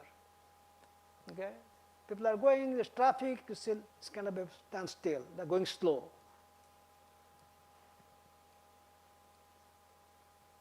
Yeah. Now, in smart transportation example, crowdsourced observations on the street is a raw data. What is crowdsource? You are driving. You have a phone. You can tell. Sometimes, if you have GPS. They usually find some abnormality on your driving, abnormality on the speed and stuff like that. They pops a question. What do you experience? Do you find it is congested or not? At what level? Very quick. And in certain time you have to respond that. If you don't respond, that's okay. But you can respond it quickly, what is going on there. They ask a question, you answer yes or no. That's how your Google get the data from there. And they get from a lot of people. That's called crowd sources. So crowd-sourced observation on the street. Then at the same time, since they have control, observation control on every vehicle on that map, on that area, they also have real-time data. And that is called analyzed data, because this is they have. Okay? And this data is context data for this crowdsourced data. So this is raw data, this is analyzed data because this is their data. This is the data crowdsourced. Who knows, somebody will make a wrong input. Okay? So they call this raw data. They have a chance to maybe ignore some data depending on some parameters. Now the analyzed data, raw data. The meaning of whether it is jammed from start to destination or a part of the street is a semantic observation. The meaning, do you call it a real jammed, entire street, or maybe part of the street? And then predicting that, they essentially give you a red line in that jammed area. You must have seen that, right? Then from the analysis, they also can find out and tell you the average time. They say that, oh, you are supposed to going, you have to cross that area. Then delay will be, say, 10 minutes. They say plus 10. Have you seen that? So this is exactly the analyze. They say average time for 20 adults to pass the traffic in 30 seconds, analyze this thing. This is knowledge. Now you got it? How knowledge is formed? Using crowd sources, smart transportation example. So AI, machine learning, pattern recognition, database, these techniques are applied to discover knowledge from particular example. So you take another example, then it will be similar way, different terms. Now, what are the techniques for knowledge discovery techniques? We saw that in that particular slides. One of them is the association analysis. Okay, there are three kinds of association analysis: multi-level associations, multi-dimensional associations, and quantitative association rules. In multi-level associations, if you look at the same example, you may have meanings at different levels, such as the street level, or city level, or country level, and so on. Okay? Now, multidimensional, it involves more than one dimension. Sometimes time. This example says, okay, it rules that like how much time it costs for a passenger passing a street to width of say 60 meter, 100 meter, whatever, or 100 feet width of the street and or the passenger's age. Why? Because is a old person might go pretty slow. You don't have the width is not really connected to that. Okay, so the two are completely orthogonal. Who knows? So multi-dimensional analysis means you might have to analyze various ways. You do not know which one is useful. Okay, sometimes unnecessary computation also will be kind of extra work. So you may be just doing the context and then do the multidimensional associations. Even if you have possibility of doing this way, you might not be doing this or may not doing this when you're looking for this. So techniques for analyzing such associations should be chosen according to difference in how they handle repetitive predicates. Okay? So what is saying here that your association should be chosen such a way that should have a merit to handle some questions that is coming up again and again. Then the third type of association rule is called quantitative association rules, which involve numerical attributes, measures which have an implicit ordering among values, time, street, width, or age, as mentioned before. So it could be a different example. The reason of giving same example is to kind of connect it and correlate it. Okay. Now you can have a different example, then this might change according to the example. So, but in summary, the quantitative association rule involves the actual numbers that you measure, and they are well connected to your problem. Another approach is called clustering analysis. Clustering means grouping. You analyze data that is partitioned into subsets, that is also known as cluster, such that the analyzed data in a clusters are similar, yet dissimilar to the ones in other clusters. So your clustering has to be more effective so that each cluster has a different region to show something, okay? Such as it belongs to a senior citizen or belongs to a regular group of ages, or you are some of the people suppose driving on the street, then you can say going in north or going in south, the speed category. There are so many possible ways you can cluster them. In CIOT, different cluster method may generate different kind of clusters on the same set of analyzed data, okay? Depending on how to approach that. It's very easy to understand anyway. So example, one can count the number of vehicles and the number of passengers separately to cluster them. How many vehicles and how many passengers. And this is different when one counts vehicles and passengers based on their heading directions. Okay?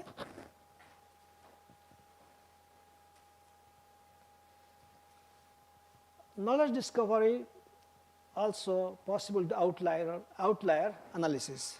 This is very interesting. We always use this actually. And outlier means something don't fit the scope. Okay?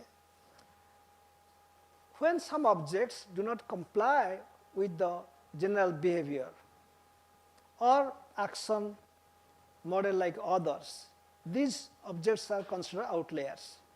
So what to do with those things? You throw them out because they are unnecessary things. Okay? And that also saves energy and time. Okay? Suppose you are doing some clustering or doing some analysis, and you know that there's a valid limit, lower limit, upper limit of certain activities. Think about you are judging that how many people are visiting doctor place, then their age-wise. Some age come 210. So that's outlier. Just throw them out. Okay? These are the simple steps to get data cleaning, you can call it, but they're all in a way helps knowledge discovery.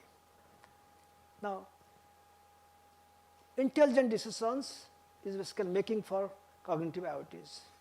So decision making is important. That's basically IoT, CIOT is there, right? So decision making in CIOT involves reasoning, planning, and selecting. What is reasoning? Reasoning and planning are nothing but data analysis. The selective decision making, the one you choose an action from set of actions. And there are three kinds of cognitive selecting, so especially you can say a Markovian decision process, multi-bandit problem, multi-agent learning. Okay? And these two are selected. A single decision maker, you can have a multiple decision maker here. We are not discussing details of those things. Just now, as this diagram or framework shows, in the last few slides you saw that we got semantic information and also knowledge. Both are now input to decision maker. And you may have several of them. So you get multiple decisions.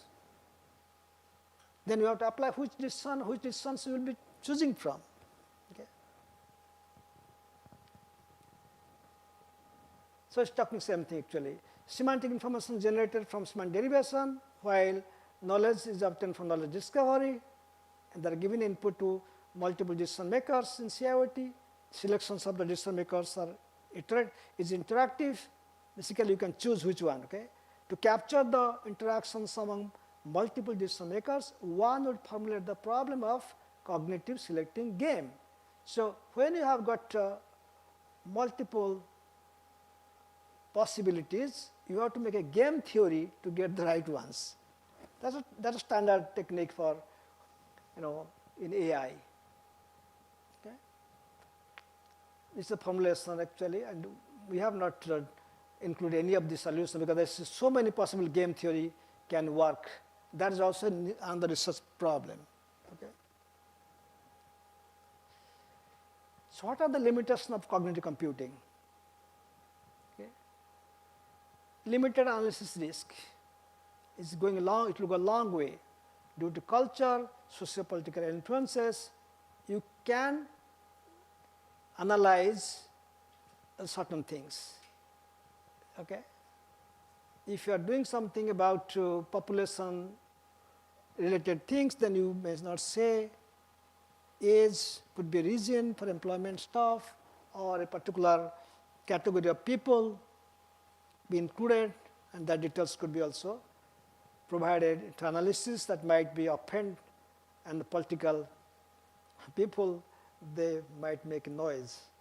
But don't matter, in India I have seen so many things happening, so who cares kind of things.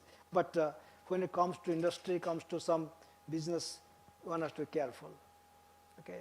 Everybody don't have this equal freedom to say things, unfortunately. Now, meticulous training process. We have many training techniques adopted. Not necessarily all of them are perfect. In the growing data set, okay, particularly any training you do, these are very laborious process. And quite often, the data are not updated on time. Sometimes there are too much of data to be handled with.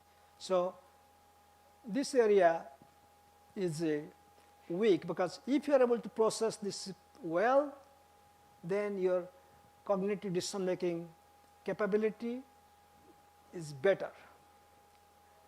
Then more intelligent augmentations. We discussed several augmentations today in the first lecture. Okay? And you always have to increment, because you have to keep learning, you keep adding the new data. Incremental learning is something you have to keep pushing so that intelligence is built up into your cognitive IoT system. Okay? So AI problem complexity is a challenge for that. In summary, your CIOT has truly drawn a beautiful and exciting future, though current researchers and developments are still far away from that vision. A long way to go, in other words. Cognitive IoT would empower the current IoT with the brain for high-level intelligence. Basically, we are in the process of giving brain to the objects to make them genies. Okay? Okay? Now, where general objects cannot only see, they can hear or smell, but creating data, but they can also take a decision. They can have to think and understand the physical environment and social world by themselves. So we finished much earlier, 40 minutes or so. Yeah, questions? Any questions?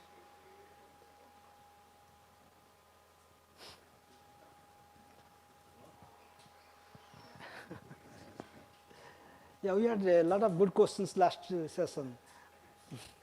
Yeah, but this is, as you say, we just try to connect it, but a lot of things to be done. Okay, but at least now we know that where you stand now in cognitive world, and you got a process at least in framework is kind of available to us now, and research can be happening on that framework. If there are no questions, we will wind up this session. And at 12:15, we are going to start with the interaction. So I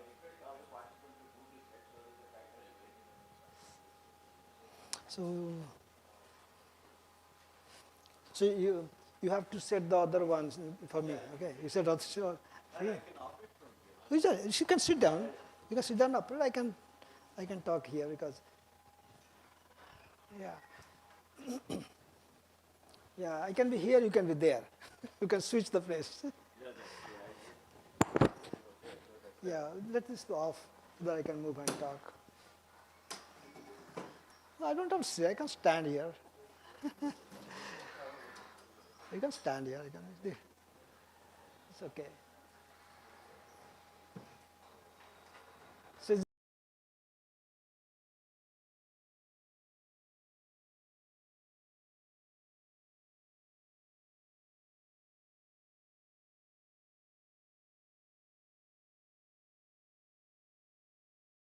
Das, I met him already.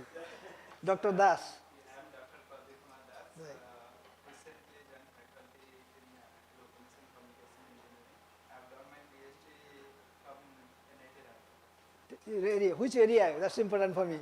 What area are you working? Research area is machine learning, deep learning, vision and image processing. So Okay. Yeah, I've already here. You can sit down and talk. Do not stand up. Okay. You don't, it's okay. Yeah. And we have matching research areas. Right. I'm glad I could find somebody so much of overlapping. That's exactly I've been doing. You're doing same thing, the accelerator, everything you're doing same. Wish you good luck. You can please sit down and just sit down and tell. It's okay. You don't have to. I am Dr. CHV Ramarao, sir. Morning We met breakfast anyway. My research area is speech and signal processing. That's interesting. Very good. Sir. Sir. Okay. Wow. Good. My name is Dr. M. Teja. So I did my PhD at IIT Kharagpur. Kanpur. All BTech, MTech, PhD. Yeah, that's nice. That's Then I went for postdoc at University of Texas, Houston, UT Health. UT Healthcare. Okay. Yeah. Who was your? With whom you were working there? Professor John C. Mosley. Okay. Yeah. In IIT Kharagpur, I worked under Professor Arvind Raut. I know him. Yeah. Very well. Yeah. Arvind. Yeah. So my research area is biomedical signal Yeah. processing. Yeah. In electrical engineering, right?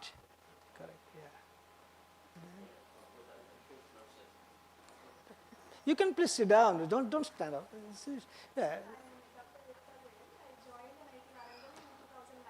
Okay. And I've done my PhD from IIT BHU. And my area is modeling and simulation of nanoscale devices.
interacting with the participants, interacting with the faculty.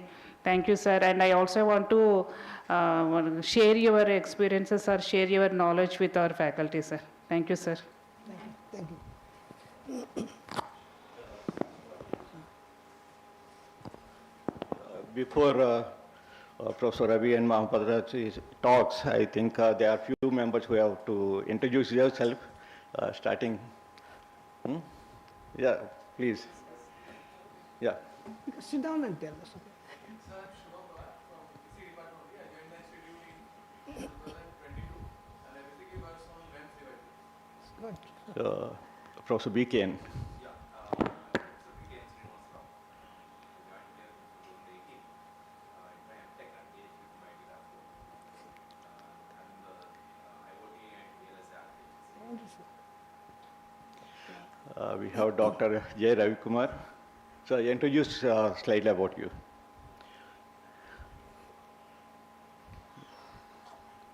Ravi Kumar Garu, just introduce yourself. Sir, I'm Sir Ravi Kumar. I joined in 2006.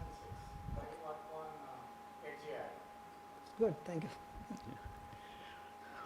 Lakshmi, Dr. Lakshmi Madam. Please sit down. So I joined Institute in 1988. I'm working in VLS architecture, cyber and Thank you all. And now please. It's very impressive, okay? It's very impressive to actually meet all of you, okay? I'm really, before I come here, I have no idea that, okay, I heard good things, but not in particular that each of you are working the front lines and producing good scholars and 180 PhD students. This is amazing, okay? It's kind of unbelievable that how to manage those things, okay? And a lot of good things I heard from your director yesterday about your department. And now when I meet you, that make it crystal clear why he's impressed. So what I'll do, I'll talk about our university. I have a few video clips on a few things, and I'll pause and talk one by one.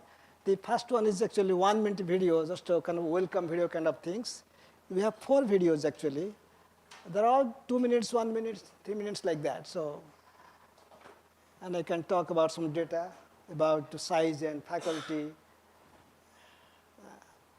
The first one is the welcome kind of things. They are put for the new student, new visitors in general. The first one. What? It's not coming here. Oh, it's source searching.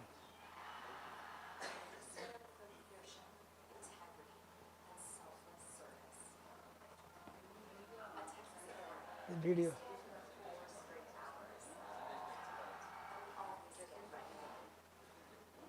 Okay.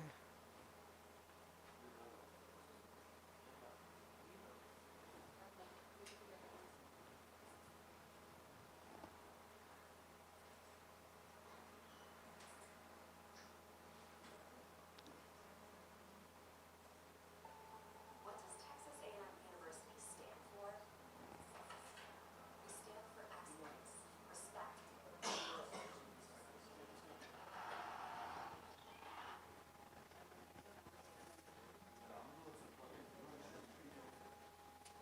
You can see here, it's not going there, right?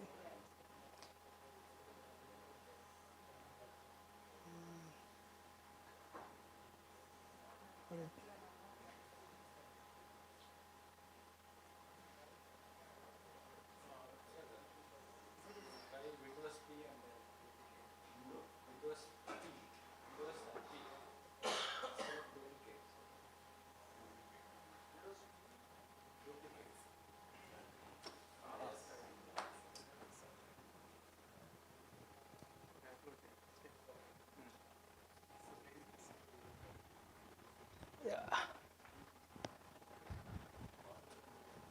You can switch off this light, take out this light.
Yeah.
Stand in when others won't.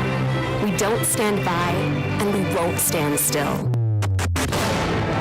Texas Aggies have always stood where duty required us to stand. We stand for something bigger than ourselves, and we stand stronger together. Texas A&M University. We know what we stand for. Come stand with us.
actually auditorium that has a, is open for the football game.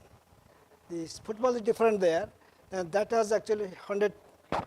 There. What's the battery?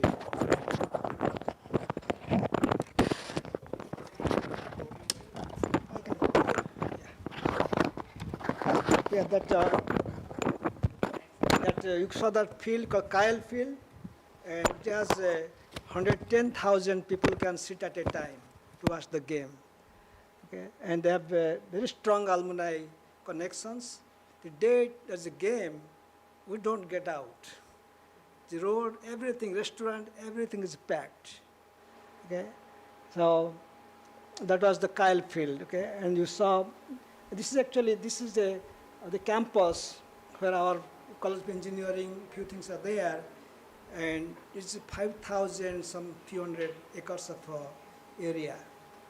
Okay, and they have a research money we generate about more than $1 billion a year.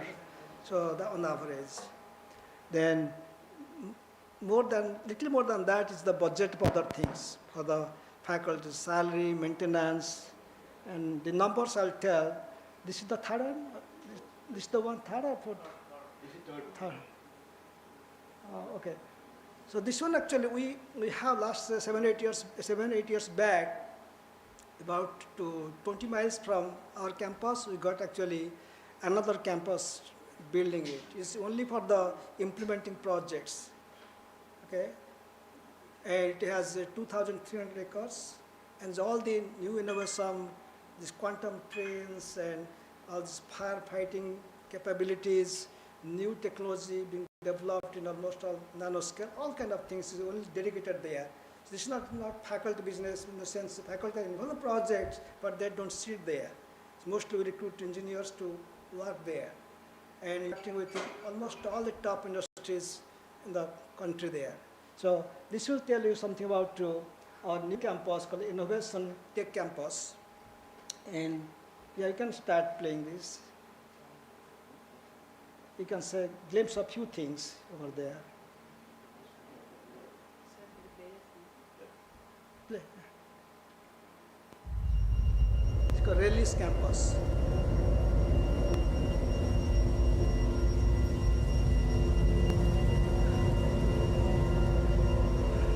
What kind of world do you want to live in? A smarter world?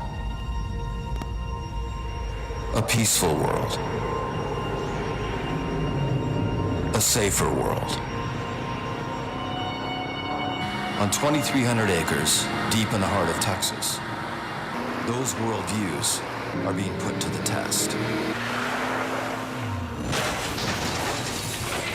In all kinds of ways. It's a place called Texas A&M Rellis. And our mission is to make the world a better place. One breakthrough at a time. It's where passion meets purpose. Innovation roams freely, and limitations are ignored. Rellis is where research, science, and technology go to work. To not only prepare for the future, but create it. Seeking answers to the biggest questions. Like how will we combat threats to our way of life? How will autonomous vehicles change mobility? How will human intelligence work with artificial intelligence? How do we maintain our leadership in hypersonic technology and take it to new heights? How will proving grounds keep improving so a new path can be beaten? How will we make sure the greatest military in the world stays that way? And how will we build a better way forward that stands the test of time? The answers are here. This is Texas A&M Rellis. This is who we are, what we're made of, and what we stand for on the most groundbreaking 2,300 acres on Earth. Texas A&M Rellis. Tomorrow is a big day. Go back to slide maybe. Yeah.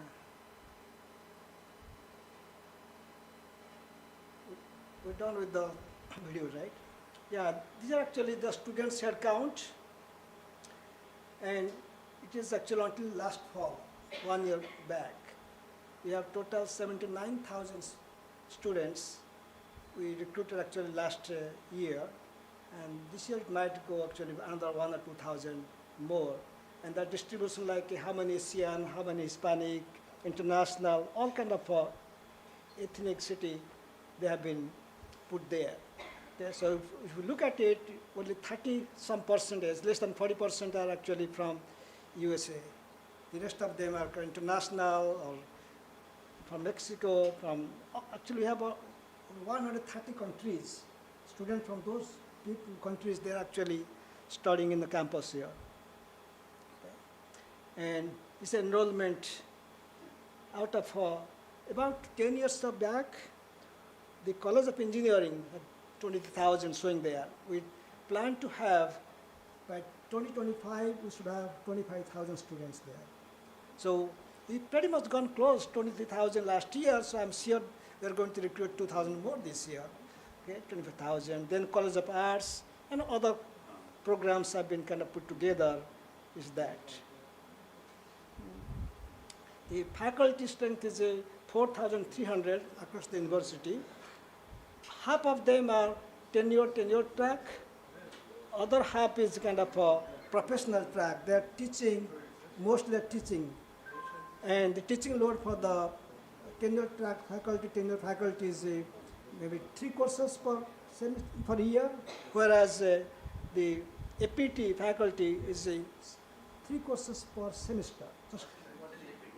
APT is actually, they are professional, just teaching faculty. They can only teach. And the tenure track, they can teach less class and do research. Okay. So 3 courses per year. 3 courses per year. You can choose one this semester to next semester, or if you have money, I can buy courses or don't have to teach also. There's a certain amount to pay from the project, you don't have to teach at all. So that provision is also there. Okay. And yeah, this is the College of Engineering. Okay. We have 15 departments in College of Engineering, and we have got master and PhD, undergraduate, so all category has been given there. It's actually 2 years old data is 16,600, and it moved to 20,000 plus in fall 24. So the goal is to reach as much as possible 2025 this year. And this is actually a career center. We have a huge career center that provides, facilitate the job provision for the students over there. And a lot of students take advantage of that. We have career fairs, and career fair actually has 100 to 200 companies. They come there to recruit students. Okay. And last year or two is kind of slow, market is slow, okay?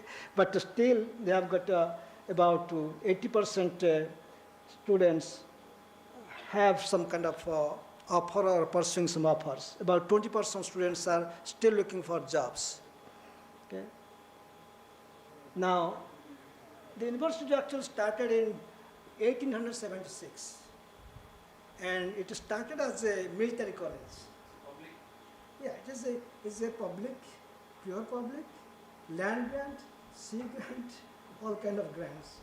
Yeah, total is active campus is 7,000, few hundred acres of things, and other areas could be 50,000 acres plus. They have been distributed here and there. Texas, everything is big, okay? Then undergrad students are 61,000, graduate students 17,000, college campus, the campus, main campus is 5,200. this, the clip you saw that added the innovation campus is another 2,300. It was the old military, what do you call that, airfield, and it was used in Second World War, so not used for decades. Then we took it to the fold of the university and created the new innovation campus there. And we have also 2 campuses, Galveston and Qatar. We are closing Qatar this year. Basically, we taper down in 4 or 5 years, it will be completely closed. But Galveston campus is growing, it's in the beach, about 120 miles from main campus. We have separate, huge campus for health science center students. We have 15 departments, and pretty much the other data I can say here is the campus is so big. I have not seen in 15% of the campus. After 30 years, almost 30 years I'm there, I'm not able to see that. Because first of all, there is no business, okay? Second thing is, how much you can see? Okay? 80% placement for the overall students. Yes, overall. Overall students, not for engineering. No, this is College of Overall. Which one? That slide, I remember which slide I talked. Yeah, that is overall, career fairs, yes, overall. That is overall. Overall. And engineering has much more actually. Yeah, that's right. Yeah. Yes. Okay. Then anything, go back, go further back maybe. Yeah, this is actually talking about top 5 countries of students, India, China, Korea, Mexico. But I have been watching few things. For last more than a decade or so, I look after the graduate students recruitment. So I'm chairman of that category. So I find interesting trend. Now, from India, we got a lot of students to do master there. We used to have a lot of, okay, earlier I used to have all my students from IIT Kharagpur for PhD, okay. Somehow, number of students applying for PhD from IITs are going down. Even from India, somehow the trend is students don't want to do PhD, many students, but fewer. It's all over the US universities, number of students applying for PhD there is now going down. But master is going up. So master is becoming business now. In the sense, business not for us, but business for the students. Okay? They get a loan easily. If you're admitted from Texas A&M, you're guaranteed to get a visa and a loan. Just in Indian context.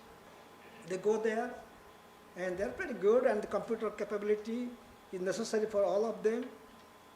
Around the campus, they always get something, job over there.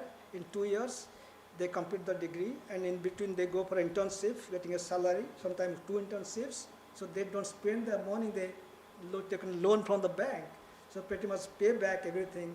And after 2 years, they are guaranteed a job because the internship converted to job. Okay? So for them, they know this, that's why the top students, they just go there to master and get their life career different ways. Sir, what is the statistics for the last 2 years? There is some registration. Yeah, so you're right. So the job, because of the H1 issues over there, people got job, and H1 is a lottery system. Okay? Now, last 2 years, and particularly during this Trump's election campaign, all that, so normal Americans who are actually not very educated, they don't want to go to engineering or higher education, they think that their job is going away. But they forget that they are not educated enough to get the job.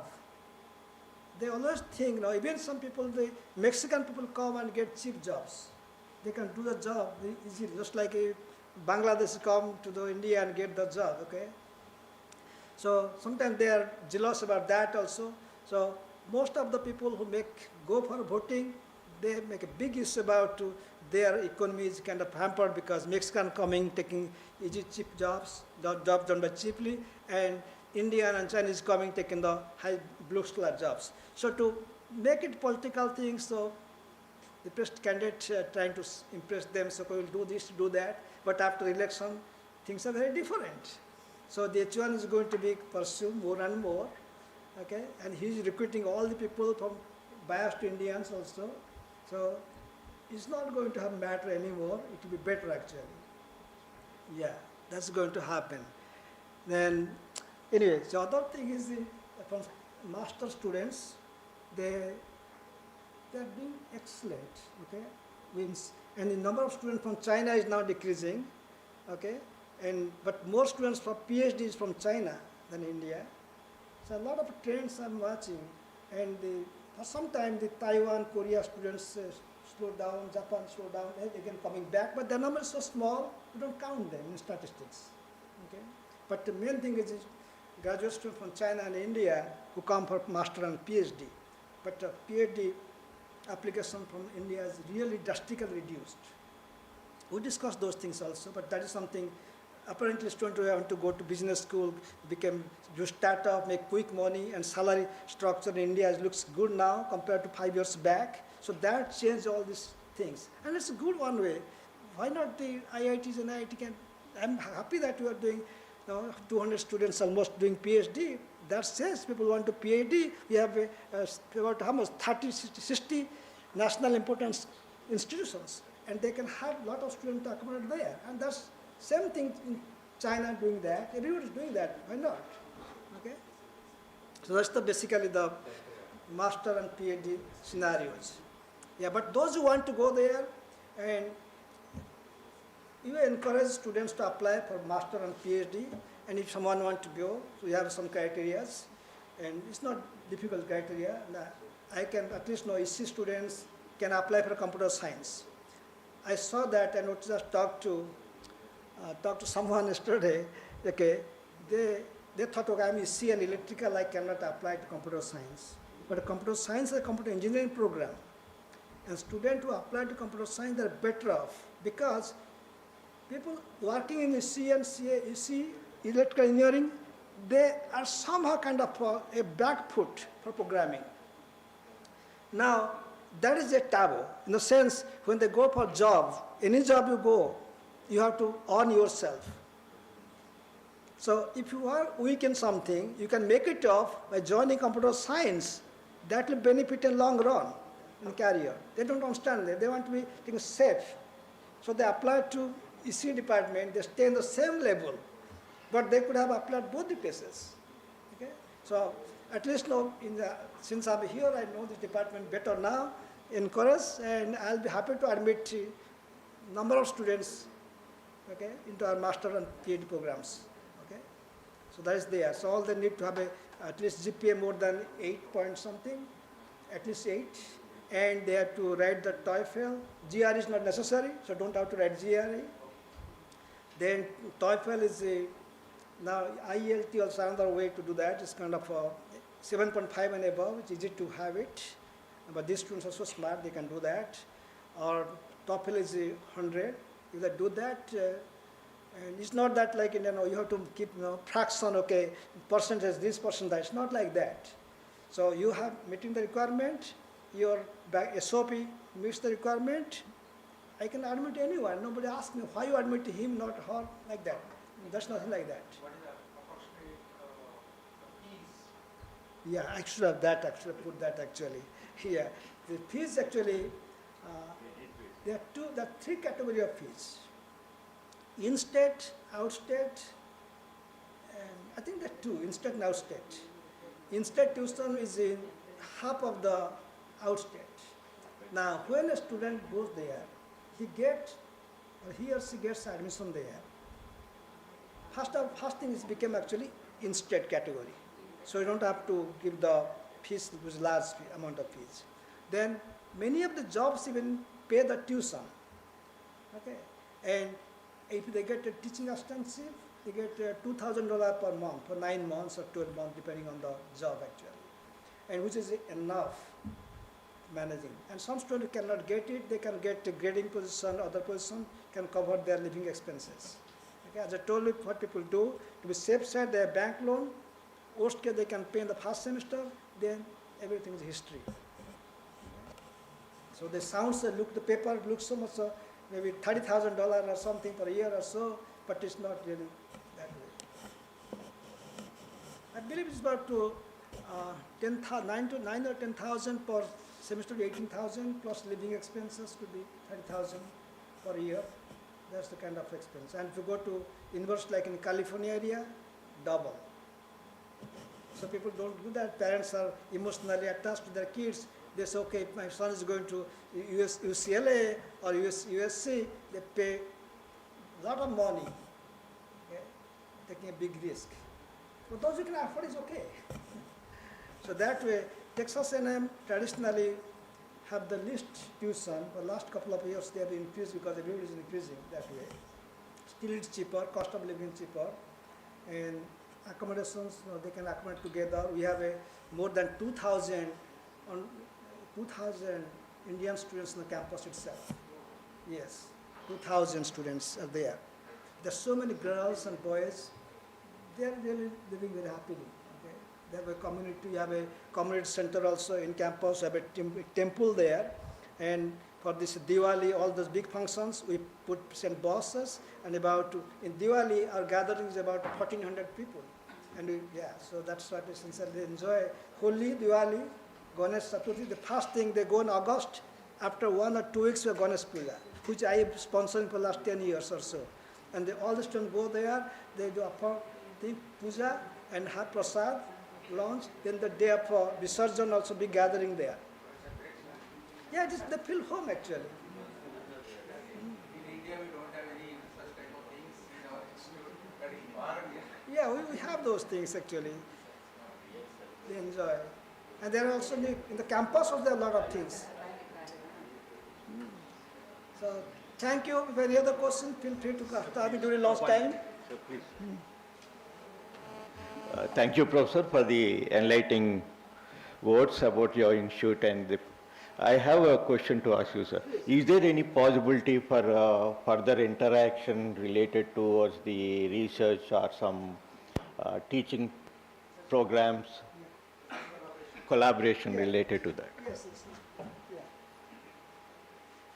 Yeah. Not only our department, any other department in College of Engineering which you will be related to, they are all open on this aspect, very much. Okay, student exchange, faculty exchange, they are always there. Okay, and pretty much many of the IIT directors, they regularly come to remind. They are there, but every 2, 3 years or 4, 5 years they come because director changes. They come there, then again, sometime for example, I have signed contract with the IIT Kharagpur. Okay, we signed again recently. Actually, last month we signed one. Okay, then it's happening all the time. Some NITs can do that. So I'm sure there are some BITS Pilani will came another time. There are a couple of them that are doing regularly. So I think Dr. Subudhi can do that. I can tell him to do that on behalf of you. And if some of you are interested to go and spend a semester or a year, let us know that so that we can find out, okay, whether often we have openings for the teaching, short-term teaching, 1 or 2 semesters, and you will be great fit for that because your background has been so well. Okay. And EC department also is there, who have offering more courses aligning to what your course of things, and we have few courses. Okay, besides computer science courses, we have only 2 or 3 or 4 courses like microprocessor courses. Then we have courses like computer system design, computer architecture. Those kind of courses are there in computer engineering. But all the circuit, VLSI, they are all in the EC side. So both the departments are actually available for joint collaborations. So what to do some homework before you write or come. You can see actually who are the people working in this area. So we always keep target those people, write to them, okay, and try from somewhere. Okay. And we had actually Associate Dean from India for last 10 years. Now his term it's not term actually, he stepped down. Then we have another colleague who is Associate Dean, he's from Sri Lanka. Okay. And is pretty much very close to community also. So if necessary, we can go and talk to him also so that he can have word with the department heads. So it's pretty much a lot of autonomy is there. Okay, faculty have autonomy, faculty can decide few things, and department follows that. Department head has autonomy to do things. Okay, Other things is process only. The bureaucracy is not as much as we have seen. I was in IIT for 10 years, I know. Okay? So this is not the same way. Not a flexibility in terms of choosing courses. You can say, I want to teach this course, don't want to teach that course. Everything is taken into account and there's a program to feed and can allow you to what to teach or not to teach. Okay? But we evaluate. And you guys can do wonderful things in terms of evaluation anyway. So, I think that, and his son went to our school. Okay? And he was working in my lab. Okay? Yeah, he was a great student. Okay? He's very good. Yeah. Thank you, sir, for your valuable words, and we look forward for some more interaction related to teaching as well as research. And a small token of gratitude towards you. I request Madam to felicitate sir with it. And I request some of you can also come, faculty members can join us.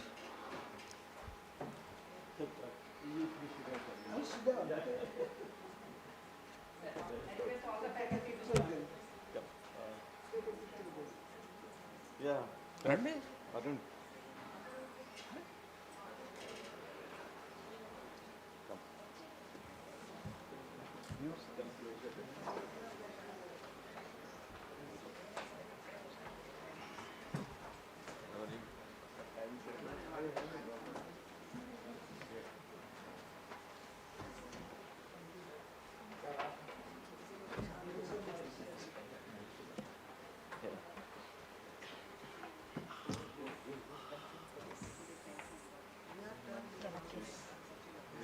నిండు చంద్రుడు ఒకవైపు నేను ఒకవైపు చూడండి అక్కడ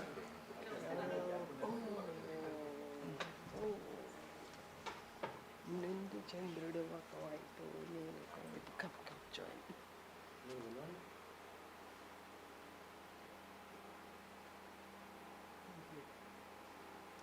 Thank you, everybody.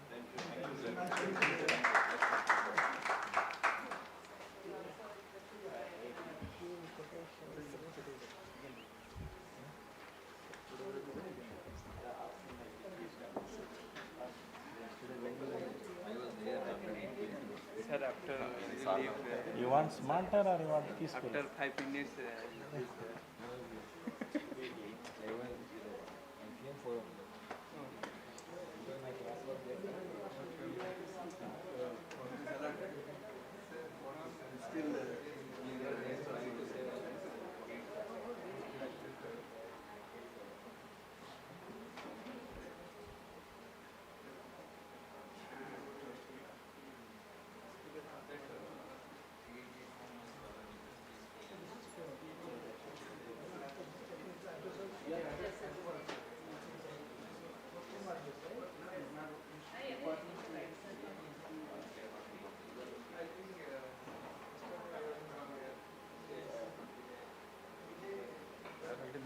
I request all of you to join for lunch at the visitors dining hall, right? Please join us, make it. Ilpit, eh?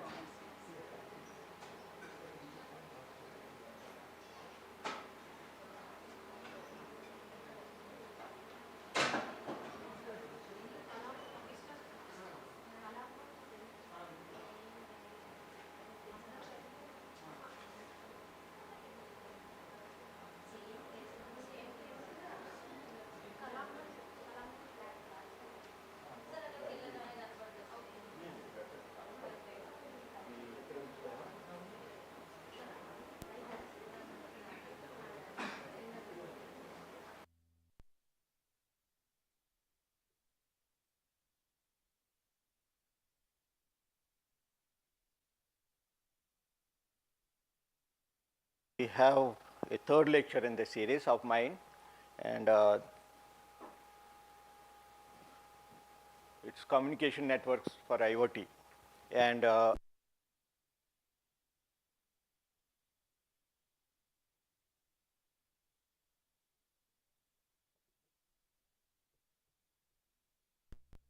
then process the data for any application. And while we are trying to transport it, there are a number of parameters which we have to look at. The first one is whether the requirement of the application have been met with or not. For example, it wants the data to be moved within 1 microsecond. The network should support a transport of 1 microsecond, the data is. So in this context, we'll try to look from computer networks what are the options available for IoT and how it is being used.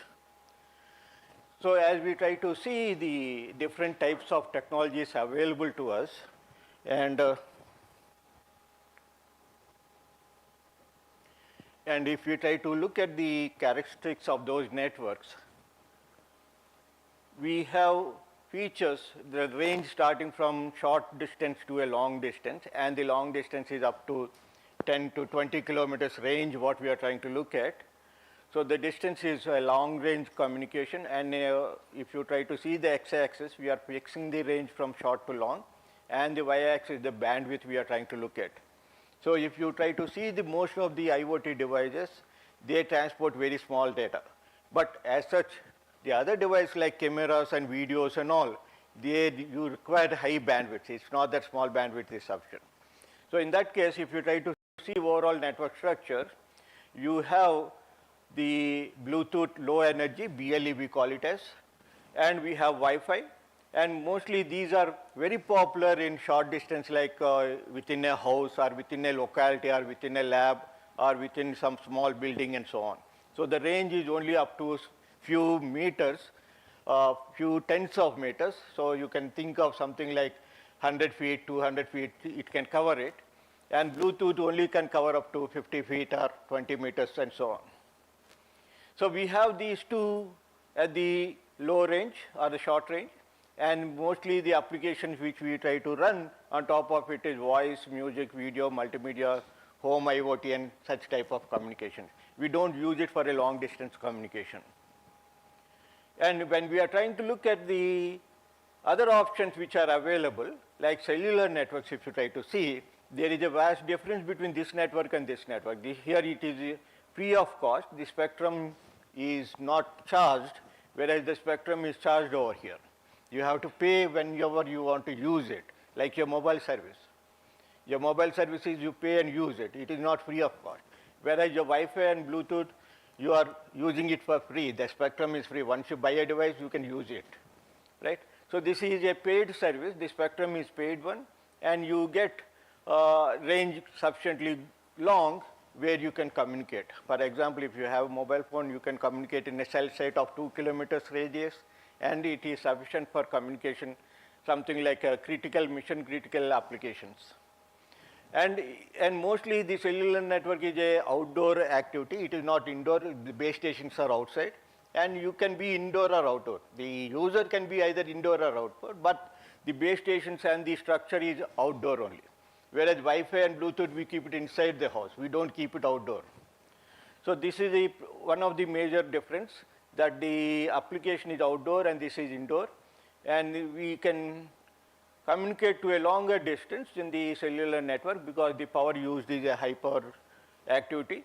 And mostly we try to use for mission critical application. Mission critical means there is a flood and you want to monitor it, then satellite, the telephone network can be used. Or if there is some type of accident or some fire accident and so on, you can easily monitor with your cell phone network. And there is another network which has been specifically been looked at for IoT only, right? And such type of things, if you try to see, we have LoRa networks. And apart from that, there is one competitor for LoRa networks also. We call it a Sigfox. And mostly that network is not used in Asian countries. It is in America, it is very popular.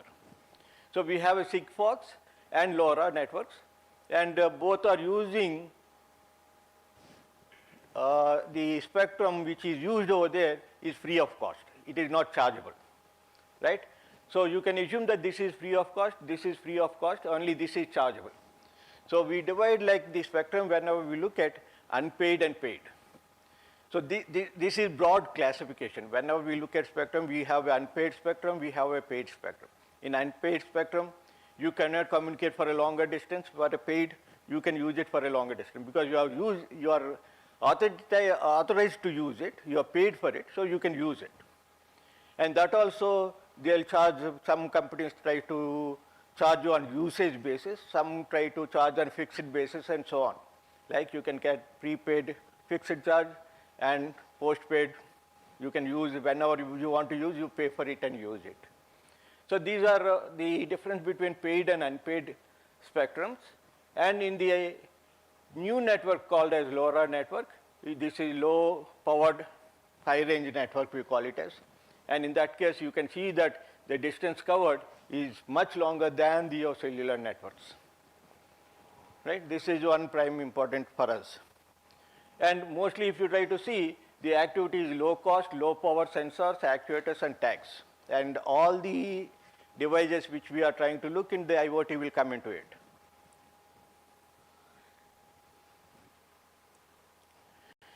So this is mostly by definition you can take. It is given in this source. So you can see that the RFID tags are very short distance communication. You have to go closer to scan it and get the information. I think you might have experienced it in most of the malls and all. There is a scanner, they bring it to the product and scan it and see, right? So that is RFID. And there is another one which is very similar to RFID is near field communication, NFC we call it. All your credit cards are NFC only. So you take the credit card near to the device, you get billed. You need not have to do pinning and all these things, right? So there is one more technology called as NFC technology, which is most of the credit cards, most of the mobiles, everybody have that one. So you have to just go near to it and use the application, get connected to the server and transfer of the activity will happen. And this is very popular. Why we say it is very popular is, the other name for this is tag. So if you try to see the cattle, like sheep or cows and all these things, they are being tagged so that we can monitor them where they are. That is first instance. Second is the health of the animal can be monitored. We know exactly what is the health of that animal. We can find out exactly, like whether it is, for example, one of the case studies somebody has done it, the cow is pregnant and they can know exactly when it can be delivered, the baby can be delivered and so on. So they completely analyze that one and they can see what is the activity of the cow every time. They need not have to go to the field and wait also, right? And they connect it to the veterinary doctor, so the doctor arrived at time and things are happy ended over there. So please remember that these tags are not just for clothes and some food stuff and all. It is for most of the, what we call it as like cows, sheep, all these cattle, birds, everything they are putting tags on it so that they can be monitored, right? And this is another one where we try to use for these, nowadays popularly they are trying to use it for the the school buses also, so that they can be tracked where the bus is and what time they are coming and going and everything. The another important aspect, if you try to see the US, even the children are being tagged. They know whether the kid is where they are, whether they are going to school and coming back. Everything can be monitored. So in India, we don't take it very seriously, the RFID, but most of the Western countries, they use these tags very popular. For everything, they use a tag, right? So this is one important thing where people are trying to use maximum income out of it, and even applications are also there. And apart from that, we have BLE. This is what we call it as low energy. Bluetooth low energy is BLE. And Bluetooth is there, but nowadays no one is using Bluetooth. They want low energy Bluetooth only because they cannot drain their mobile while keeping the Bluetooth on. And if you try to see the modification of the Bluetooth over here, the distance has improved very much, right? It is going up to 100 meters also. In some cases, you can drive it to 100 meters also. Okay? And the competitor for Bluetooth low energy is Zigbee or Z-Wave. These two are very popular. And if you try to see this Zigbee application, you can almost it is parallel to your Wi-Fi only. The data rates will not be there, but the energy consumed is very small compared to your Wi-Fi applications, right? So the Wi-Fi, I think I need not have to explain over here, but please remember that we are not in Wi-Fi, we have gone to Wi-Fi 6, even 5, right now this is Wi-Fi 5, where you can operate at 5 gigahertz. Now Wi-Fi 6 has came up where it operates at 6 gigahertz. And what is the 5 and 6 and all is, in Wi-Fi you have only a small bandwidth for your application. It is around 85 megahertz. When we move to 5 gigahertz, you get around 120 megahertz bandwidth, where you can transmit at a higher speed. If you go to Wi-Fi 6, it is around 1200 megabits per second, which means that gigabits you are trying to use. It is competitive more than your fiber also, right? So please remember that we are moving on to Wi-Fi 6, where the data rates are running into gigabit per second. So now if you try to look from the cellular network point of view, this Wi-Fi is giving much better bandwidths and data rates, right?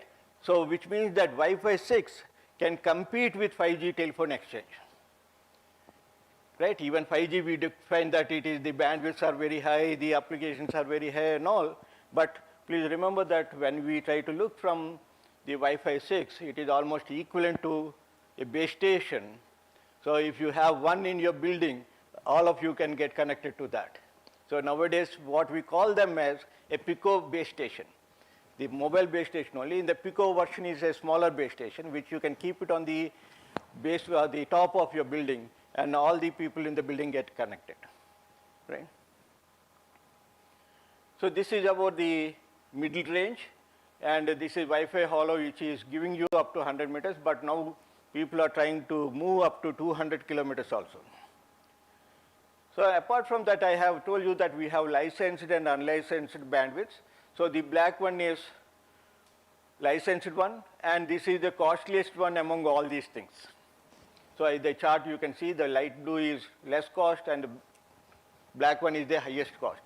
So the cellular network, if you are trying to operate, you have to pay heavily the money into it. So now here if you try to see mostly the cellular networks, we are trying to put it as 3G, 4G and 5G. And that the reason is still the 4G networks are there in some of parts of the country, and 3G is compatible. Still it has not been isolated. The old stations have not been removed. They are there. And because the problem over here is the mobile station, if you try to see the base station, installing is costly, removing is also costly. It is not free of cost, right? Removing is more costlier than installing it. So people try to leave the structure and go, right? Like you might have seen, there is an aeroplane in our campus. If they leave it in the airport, they have to pay per day some few thousands of rupees. So instead of that, they removed and put it over here so that there is no charge for it, right? So similarly, we have something like that in telephone networks also. The structure itself, removing is very costlier than installing it. So people try to use the same structure, put the new antennas and continue with the same structures, right? So again, if you try to see here, the licensed and unlicensed, this is a module well inserted into the 5G networks. It is not a separate network it is, right? So if you, the architecture of the mobile networks, if you try to see, earlier we used to see that whenever they put a base station, they construct a room and put the equipment and AC and everything. That was in 2G, right? Which means that the network, all the complete architecture is there on the structure, and they need cooling for that because it gets heated up.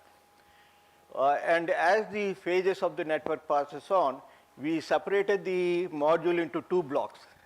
One is control unit, one is user end equipment, right? Data unit we call it as, and control unit we call it as.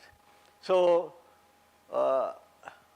I think you might have experienced something like that in the demonetization time. So we have to wait for 1 month for the ATMs to get upgraded, right? So do you know the reason for that? The ATM machine, what were there, has been loaded with Windows 95 version, I think.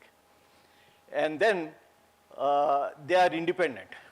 So the person who is trying to upgrade it has to go to all ATM machines and then upgrade it to the new currency notes and all. And that took around 30 to 45 days. And people got angry and all, I separate story about it.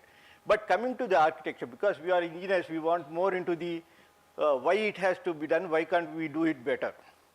So what we try to do is the panel where we have that control board, which is supposed to take these inputs and do that one, we have separated them from the machine. And we collected all the cards and put it centrally in one place, and with one stroke we are trying to upgrade it, right? So we need not have to visit all the ATMs. Sitting in the control room, I can change the parameters of each and every machine. So we have separated the data plane and the control plane. And all the control planes I kept it centralized so that I can sit here and upgrade all the machines. So similarly in the network also we have similar type of architecture where control planes have been pulled out from the base stations, and only the data planes are there in the tower.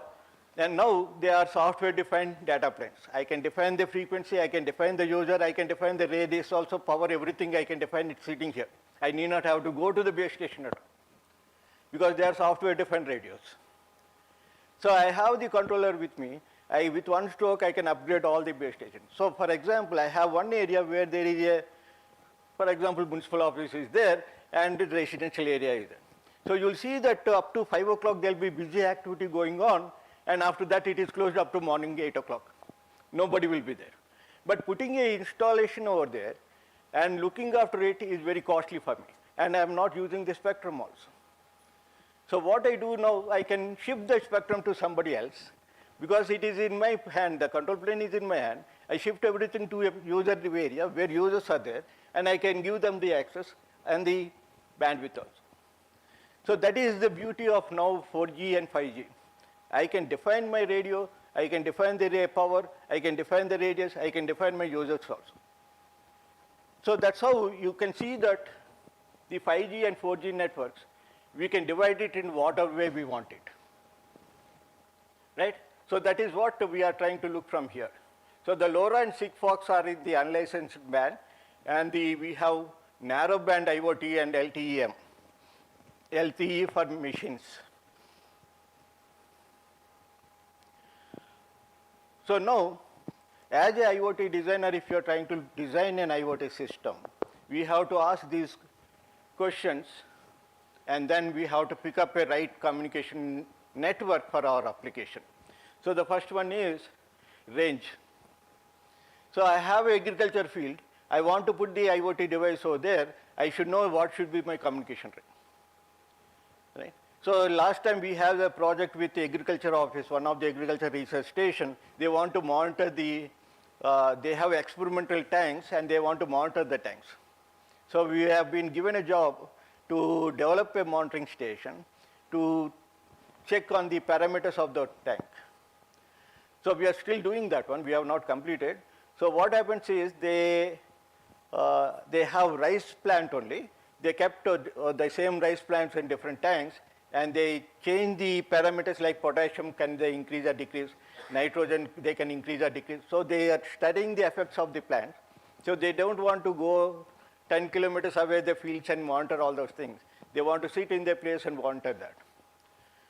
So we are using some LoRa network structure and trying to do that, but that is the key important. The range plays an important role. If I use Wi-Fi and Bluetooth, it is not possible for me because I cannot put too many Wi-Fis on the way and go there. So the best architecture should be LoRa because the range is in the kilometers range, right? So the range will tell you what type of network you are supposed to pick it up. Then the second one is data rate. And in most of the cases, if you try to see the IoTs, they don't demand high data rates. Only in the case of video or some type of multimedia structures, you need it. Otherwise, the rest of the things, if you try to see, they are very small. They only measure temperature or pressure or some atmospheric parameters. So in those cases, the data will be in bytes only, or kilobytes. It will not be in megabytes. And So you have to be very careful in taking up the data rate. And the second thing is how often you want to send the data. You want continuous data or entry by interval or event driven. So you have various methodologies to collect the data. So based on that, you have to pick up your network again. So next, the power. Since I cannot put the power supplies in the agriculture field, I have to run them by using battery only. So the battery will tell me how much power I can transmit it. Right? If I transmit it for longer distance, the battery dies off very fast. So this is another important thing which you have to keep it in mind. And since in agriculture field, the advantage over there is I can put a solar panel and I can power it on also. So that is advantage over there. But disadvantage is also there, like I have to build a structure and I have to see that the wind and all will not play bad with that and so on. But physically, if I know a good structure, I can keep a solar energy to save that one. The frequency is again an important task, because what happens is in India, if you try to see, mostly we have unlicensed spectrum only 2.4 gigahertz and 5 gigahertz. And around 2.4 we have only 80 megahertz, and around 5 gigahertz we have only 120 megahertz bandwidth. So whether that is sufficient or not, you have to decide it, because I want an application where I have gigabits of data, and if I put something like 2.4 with 85 megahertz, then the time taken to transmit will be very large, right? So you have to see that parameter also, the frequency at which you are trying to collect and how you are trying to transport it. Then finally, the security. This is again a mission critical application where the problem is with not with the sensors, but with the, you can call it as actors. So they try to pose as if they are real sensors, but they have been hacked and they send wrong data to you, right? So those things have to be removed while you are trying to do the experiment. So what we try to do is we put the sensors in a locked mode, and we try to open it up and close it whenever it is required.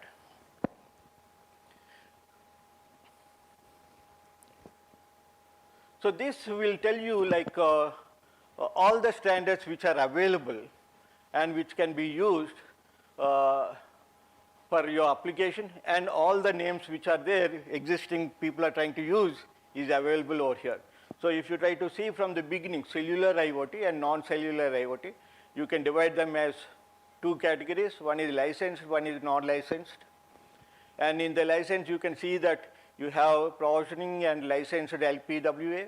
And in the non-licensed, you have wide area PAN, wide area NAN, and LAN, wired, unlicensed, and satellite communication. And this is now increasing drastically high, lot of research and lot of activities going on satellite, because nowadays what we are trying to do is we are trying to connect the unconnected one. People have connected something, so we are not touching that. There are areas where people have not connected and there is no network facility to connect it. Like for example, I have a dense forest. I want to know what is going on inside it.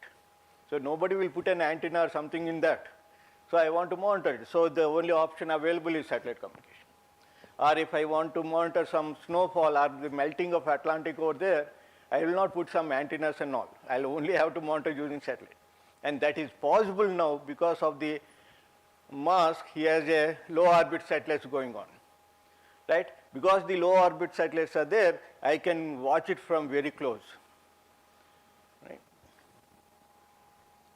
So here, when we try to look at the provisioning, we have 2G, 3G, 4G, 5G, and within 6 to 8 months, the 6G will join here, right? Almost the installations have started, and 5G is almost like dead end. And then we get it to the licensed LPW. We have LTE, long-term evolution, for machines, M is for machines. And we have NB-IoT, narrowband IoT. So these are again a very popular one for IoT purposes. These are for mobile communication, but these two are specifically only for IoT applications.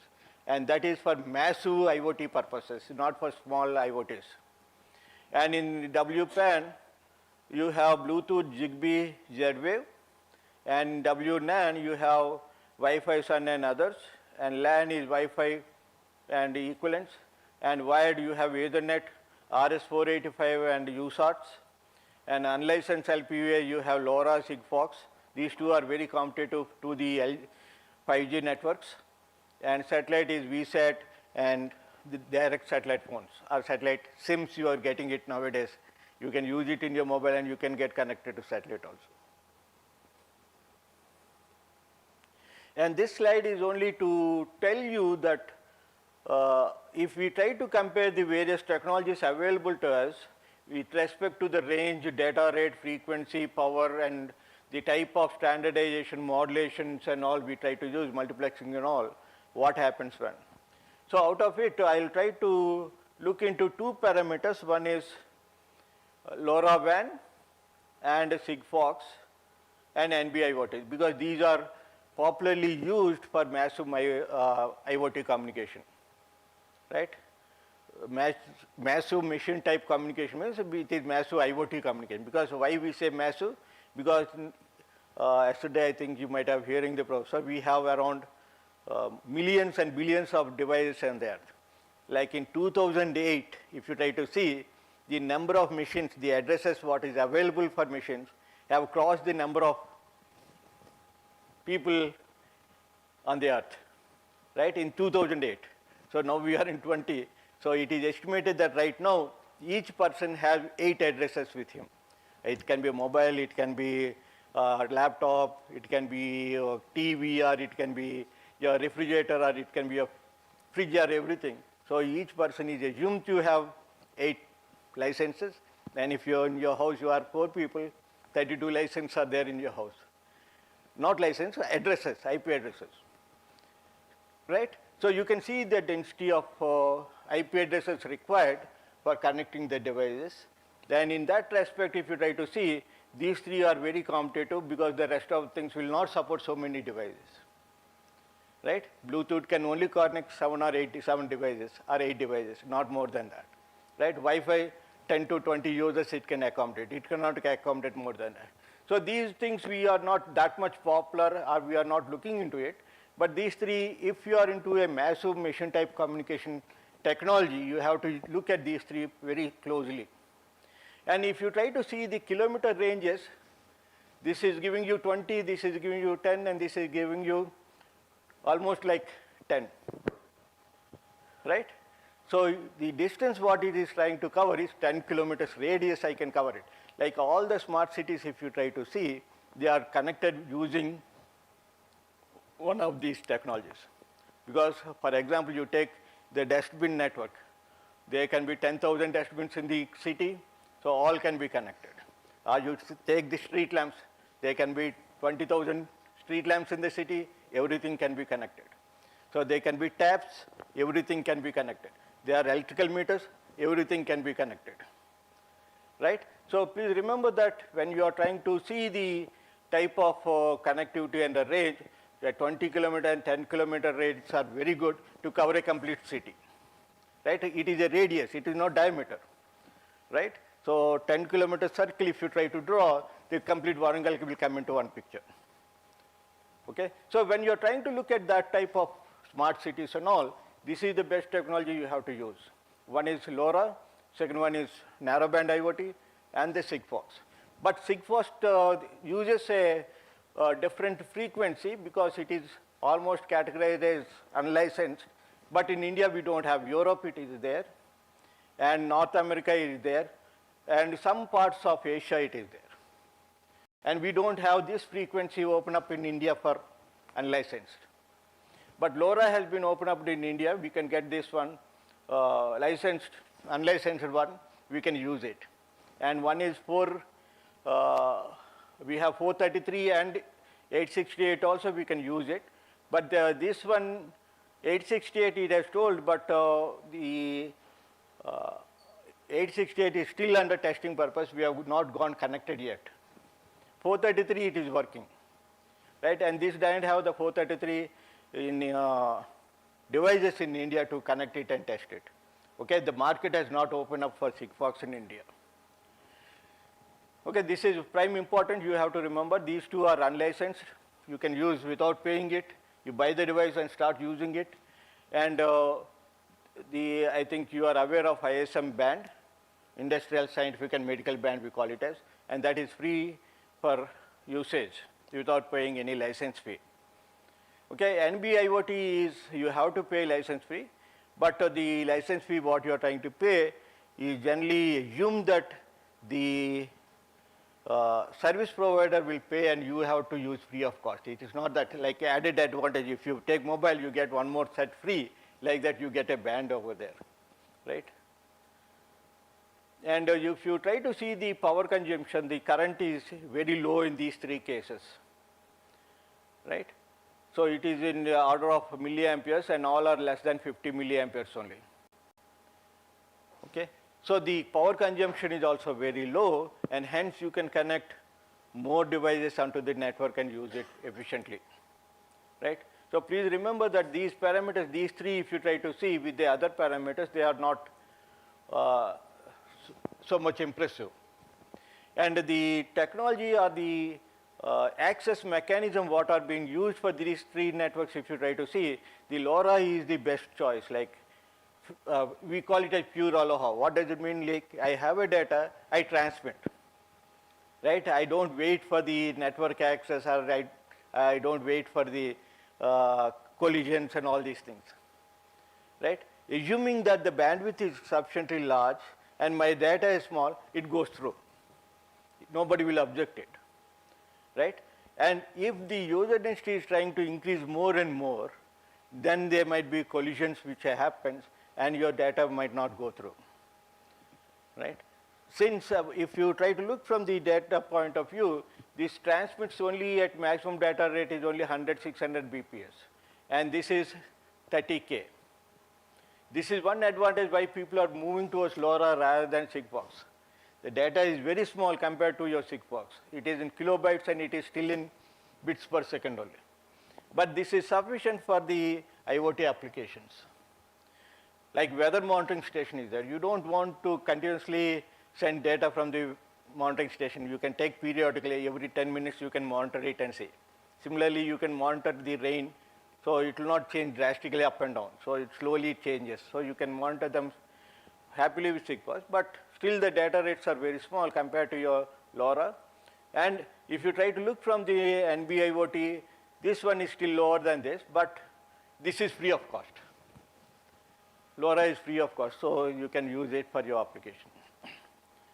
And the advantage with LoRa is pure aloha. You need not have to wait for transmission. As and when you have data, you can transmit it. In other cases, if you try to see, they are using FDM and OFDM and all, where you have to use a specific carrier and then try to transmit it. And if the carriers are full, you have to wait for the carrier to be free and then you have to transmit it, right? So this is one application where you can see that the LoRa has the fastest way of transmitting it. And if you try to see the encryption standards, they are almost same. They are using AES 128 encryption schemes only. They are not using different schemes. So the Wi-Fi, if you try to take it, you have 2.4 and 5 gigahertz, and this is the old version. The new version has changed to 6, and the range is approximately to 50 meters. The data range is only small, megabits per second, and the maximum you can get it is 600 Mbps. And if you go to AC standards, it can go up to 1 gigabit standard.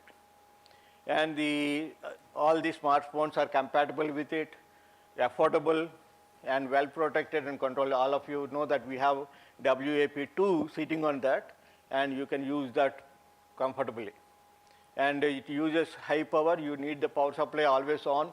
You cannot run it on battery also. If you run it on battery, it can only stay for 5 minutes or 10 minutes.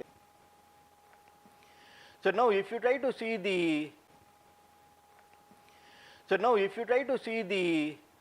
W56, this is what bandwidth is. You can see that the W6, the Wi-Fi 6, you have 120 megahertz bandwidth available to you, which means that 1 gigabit, 1.2 gigabit data rate you can transmit it, which means that if you have a movie, you can download it within less than a minute, right? The movie will be around almost 1 gigabit, right?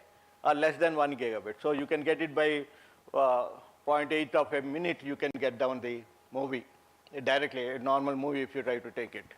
And if it is more than 1 gigabit, 1 second it takes to download the complete movie.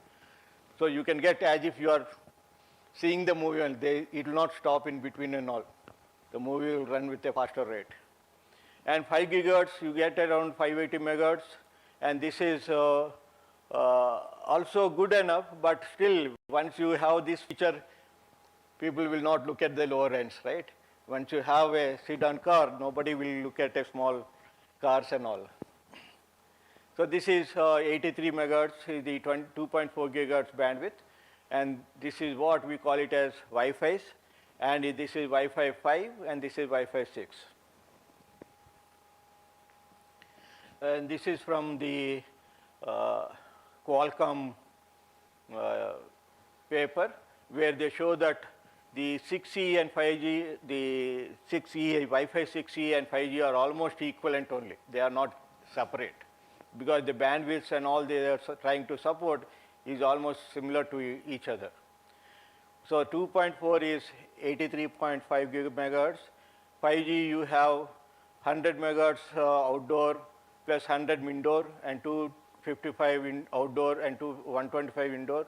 So this is what we anticipate that the total is 580. You can add it up, and you can see that most of the activities are outdoor and indoor also they are trying to play. Like if you have here Wi-Fi outdoor also, you can capture it and use it, which means that the distance have increased. And here it is still, you can see that you get 500 megahertz indoor and 500 megahertz outdoor also, right? So you have lower latency because the data rates are very high, the latencies have reduced. And you can have more number of super wide channels. The channels what we are trying to give to each user has been enlarged because the bandwidths have been more, so the channels also. So if you divide that 1200 bandwidth among 7 super channels, you get around, how much it will be? 7 means it is 1.5, right? 1.5 means 150 megahertz, like what you have here. You will get like that 7 super users you can use it, right? 7 can be subdivided again and subdivided again for low band users also. Greater capacity, improved performance, because the bandwidths have improved, the performance definitely will try to improve. So this is what the applications which are being trying to use on Wi-Fi 6, and these have been tested also in some of the stadiums and all, where the population is more than 10,000 audience who are sitting in the auditorium and all, stadium and all. They checked it whether the speeds are being met with or not. And there are 2 universities in US which have tested these communications, and they found that users have rated very high, right? And when you try to look at unified communication, I think this unified communication is nothing like teleconferencing. Suppose there are 10 people sitting in 10 organs, they are trying to meet, they can, as if they are opposite to each other, they can have a live discussion. They don't have any, what we call blank and again come back, again blank, still picture and continuous. They will not feel that one. That's what we call it as unified communication. And this has been increasingly demand because a lot of people are working from home, right? When they work from home, the bandwidths are not that good to get connected, and they always report that there is a lag and lead in the picture transmission and so on. So to nullify that, this Wi-Fi 6 will give you a live communication among the users. Augmented reality, virtual reality is again, I think this is very popular for game players. They almost use virtual realities in simulating a thing and see that bike race and all these things will be happening. Cloud computing is another example, telepresence also. The telepresence is something like you can take as a medical application. From remote, the doctor can be accessed and he can monitor the operation, what is going on there, and he can tell that persons who are performing the operation, you do like this, you do like that, as if he is standing next to them, right? So this is what we call it as telepresence. Right? So, and this is a very important thing. Why? Because when in a village or somewhere the operation is going on and the doctor is in the city, if the link is bad, by the time he starts cutting and doing, the doctor link is gone again, it comes back after 5 minutes, the patient will be dead over there. So for compensating that, what we try to do is, we have been asked to move most of these centers to Wi-Fi 6 so that they get the fiber background and it has a continuous link. Right. And they are trying to use now in Wi-Fi 6 or WPA3, wireless access protocol, we call it as. So you have the protection access, we call it a Wi-Fi protection access. So it is 3, we are trying to use it. So here we are trying to use the number of bits have been improved to 256, not 128, and the number of rounds which we try to do has also been improved. So that breaking it is not that easy. Because even for generating a key, we have to generate some random numbers. And those numbers are also picked up by some other algorithm. It is not the same algorithm which will pick up and all. So there are a mixture of 3 algorithms which are there in this Wi-Fi 3. Then interoperability, I think sir has told you in the morning.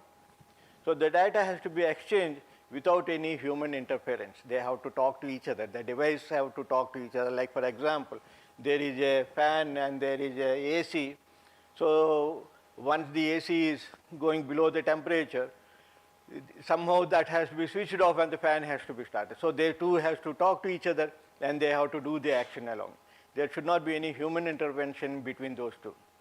Or if the AC is less and a person who is sitting inside is sweating, automatically the fan has to be switched on and then it has to take care of it. So this is what we call it as minimal human intervention. The human being will not interfere in those operations. They have to talk to each other and they have to do the operation. And for that, you need a good bandwidth, because when the fan asks the AC to switch off, the link should be available for that to communicate. So that availability itself is what we call it as interoperability. The another important feature, if you try to see, nowadays we have the Wi-Fi or the cellular networks are trying to use Wi-Fi support for data transfers, right? So in 2G, if you try to see, this type of operations are only limited to 20%. And most of the mobile data are moved on the mobile network only. Like when you make a call or you use WhatsApp, whatever it is, you use mobile data network. So if you try to see carefully nowadays, you have LTE over voice or Wi-Fi over voice and all, which means that you are trying to bring your Wi-Fi network into your data mobility. And that has been increased drastically high. 70% of the 5G networks are driven by your Wi-Fi only. So the spectrum, what they are buying it, they are keeping it aside, and which is free, they are trying to move your data on it. So that this spectrum can be given to more number of users and they can increase the user base in the network. And that's how it has to work, because the money what is spent on the base station is not few 10 rupees or crores or something. It is 1 lakh above crores which are being kept in the base station, right? And they have to earn that money within 2 to 3 years, because the 6G is waiting at the door, right? 5G have not entered in BSNL. If you try to see the BSNL network, they are entering into 4G. 5G is being removed out from the networks, and the 6G is waiting to come into it. So the span is not sufficient for the mobile users to, the service providers to earn back their revenue. Okay? So in that case, what we try to do is we have to accommodate more and more users so that we get some revenue out of it. And for doing that, they have to have the spectrum. And the licensed spectrum is cramped over there. So the other option is move on to the mobile data network, the Wi-Fi network, push all the users onto the Wi-Fi network, and then use the spectrum more efficiently. Right? That's what we call it as offloading mobile data network onto the Wi-Fi network. We are pushing all our requirements onto the Wi-Fi network, and then we are doing our job comfortably with the spectrum what is available on the network. So this is again the 5G network architecture, and this is the ITU definition only, it is not mine. So you can see that the network, the base station, can cater to three needs. One is EMBB, enhanced mobile broadband, and massive machine type communication, and ultra reliable and low latency communication. So the network what we have at the base station is divided into three parts.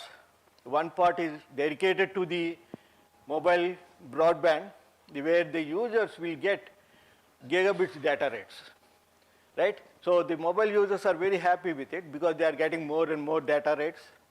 And at the same time, the massive machine type communication, people are getting around 10 to the power of 6, that means 1 million devices you can connect in 1 square meter. So that type of connectivity it is trying to provide you. 1 million devices you can connect in a square, 1 kilometer square. Okay, that is what we refer it as massive machine type communication. And there is ultra reliable and low latency communication, where the latencies have been dropped to millisecond.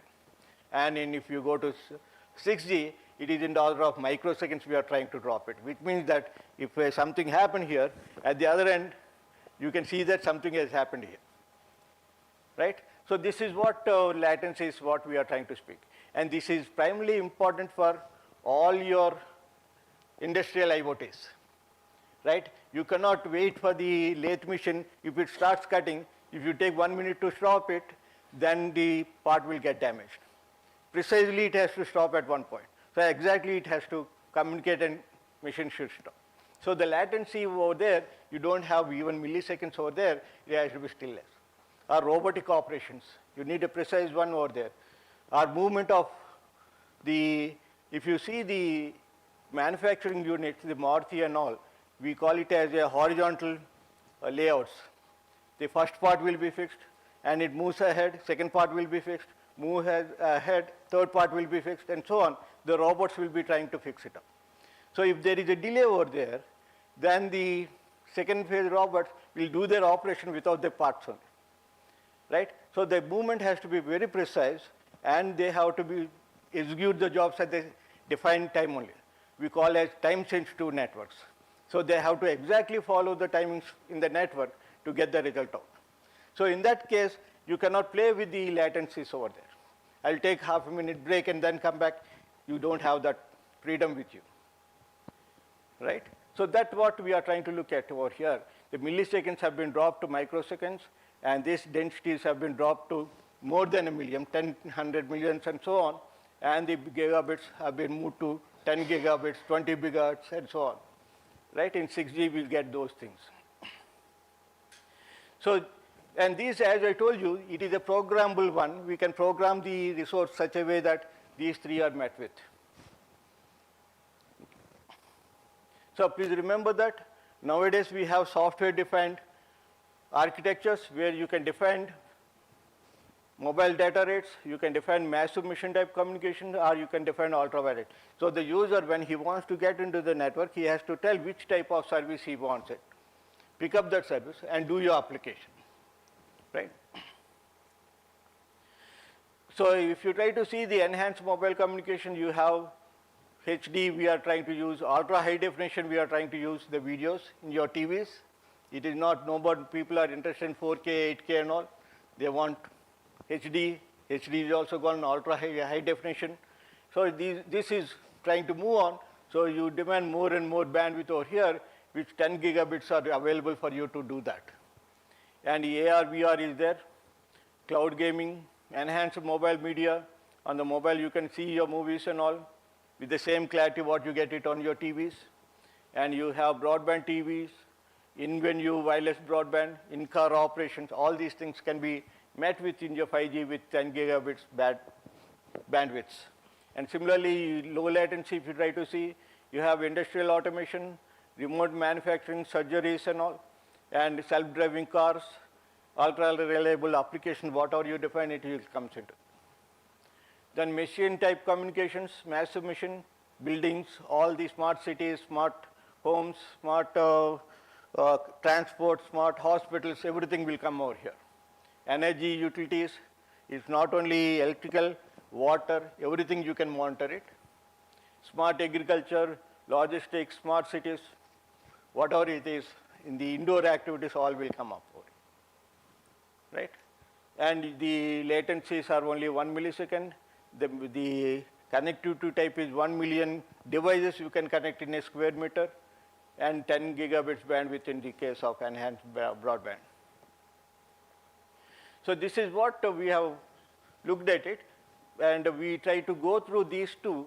Rest of things I think we can get it from literature and all, because these are morely towards the IoT. Rest of things are home connectivities, we can call it as.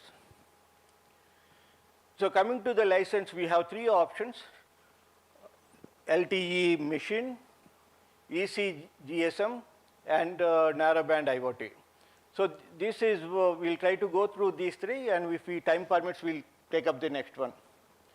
So LTE stands for long-term evolution for machines, and it is a low-power wide area network, supports IoT device through low device complexity, and you can coexist along with 2G, 3G, 5G mobile networks. Battery life is 10 years. That is prime important, because if you want to extend your battery life, this will give you, LTE-M will provide you an efficiency of 10 years, which means that doesn't mean that you put a empty battery over there and say that it is not giving me 10 years, right? The device, if you put a good battery of whatever we have seen yesterday, if you keep that, and if you use LTE-M, the battery life can be extended to 10 years. So you have both indoor and outdoor coverages, good coverages, and support massive number, like I told you, 10 to the power 6, low delay sensitivity, ultra low device cost, and the power consumption is low, and network architecture is minimal, because you are trying to get to the base station only. It is not that you are going to separate networks and all. And the security features are similar to your mobile network only, because you are getting the things from the mobile network. All the features of mobile network are still valid over there. You are not having a separate one, okay? So all these features what are there in your mobile network are extended to LTE-M. We are not putting separate things into that, okay? Only thing is we are trying to see the low energy communication, and here the important thing is how we know what is the energy used. Like we are saying low energy and all, but first of all, who tells that network that my house is so much far away and all, right? So we have a dynamic algorithms where it tries to learn on itself. We call it a self-learning algorithm. So it sends a test bit and it gets back the response. Based on the signal strength of the response bit, it tries to adjust the power. So it goes on adjusting until it gets the optimal value and uses that value for transporting the data. So why we have to do that? Because the base station, the user might be near or it can be far away. So both cannot be given the same power. So one user has to be given minimum power, the other one, the power has to increase. So we need some type of learning algorithm, how far it is, and adjust our power until sufficiently needed. Needed means your receiver have a sensitivity, the received signal should be more than that sensitivity value. So we go on by stepwise and do it. So there are good algorithms, even if you go stepwise, increment delta, delta, delta, it may take very long to reach there. So there is a dictionary method also. You divide half and look whether this side or that side. Again divide half.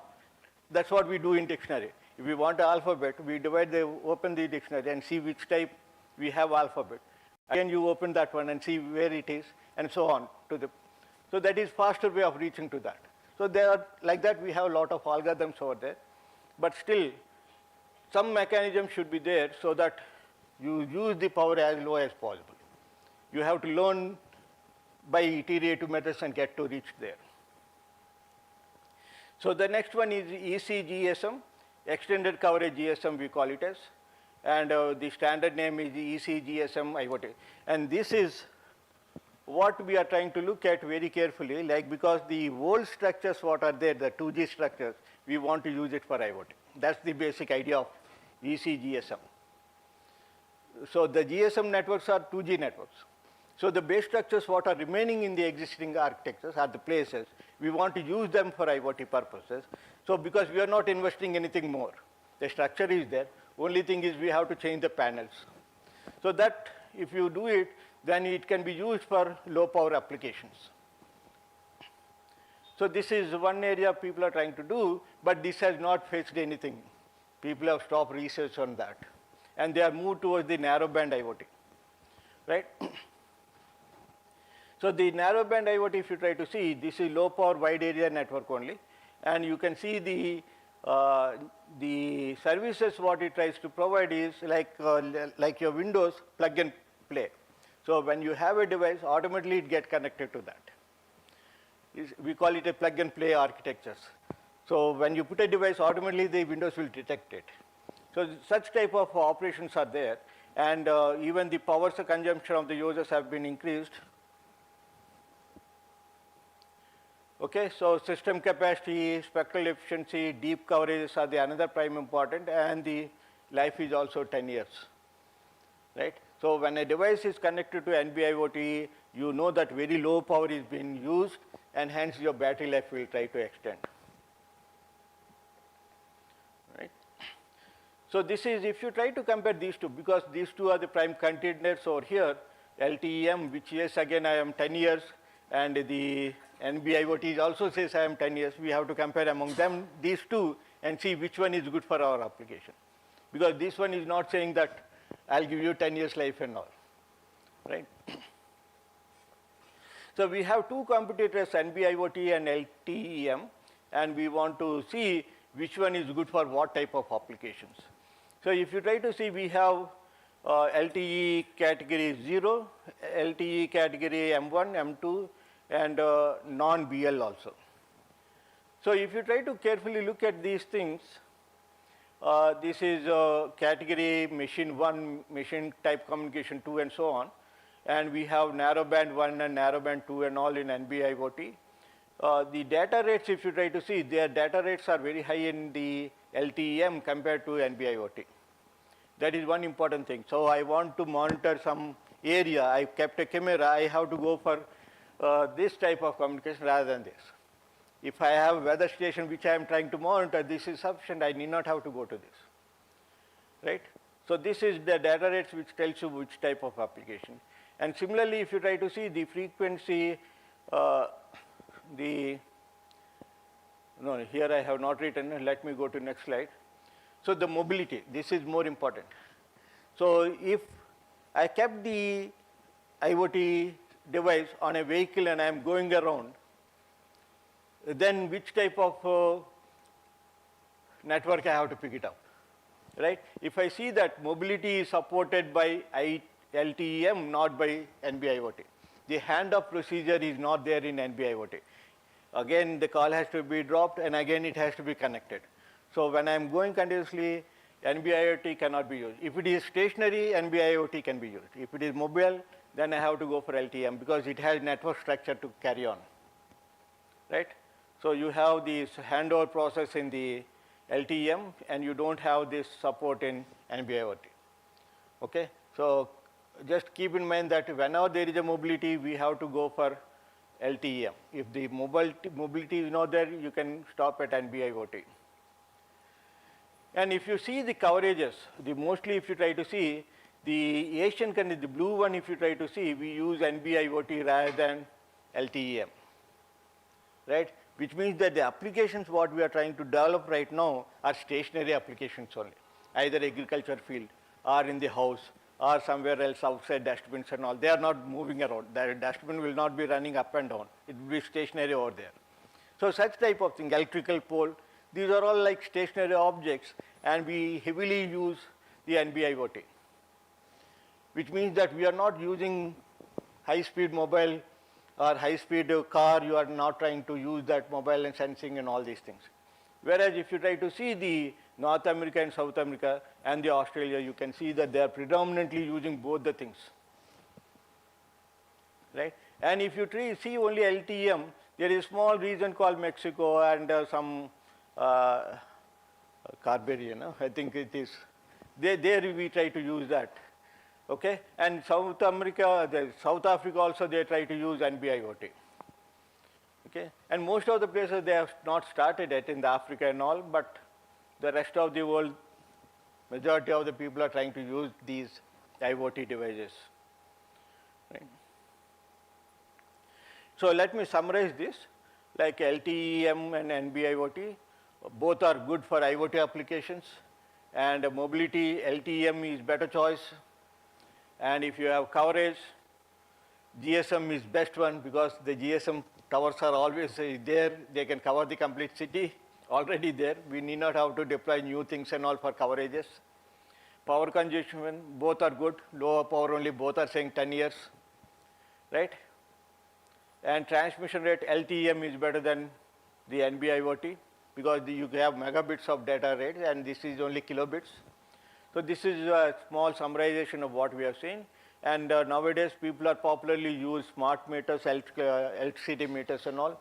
You have NB-IoT, even the air quality control applications, NB-IoT, GPS trackers are LTE-M because they will be moving up and down. And mobile POS terminals are also LTE-M. So this is only a view of what is existing and how we have to select them for your application, right? And I am not going to the basic things like NFC, RFID, Wi-Fi, Bluetooth and all because we are using it for long term. It is nothing new over there. Only thing is Wi-Fi 6 is competitor for 5G. So I'll stop over here, it is 3:30. So 4 o'clock, who are the people who are trying to, let me switch off this one, otherwise it goes into recording.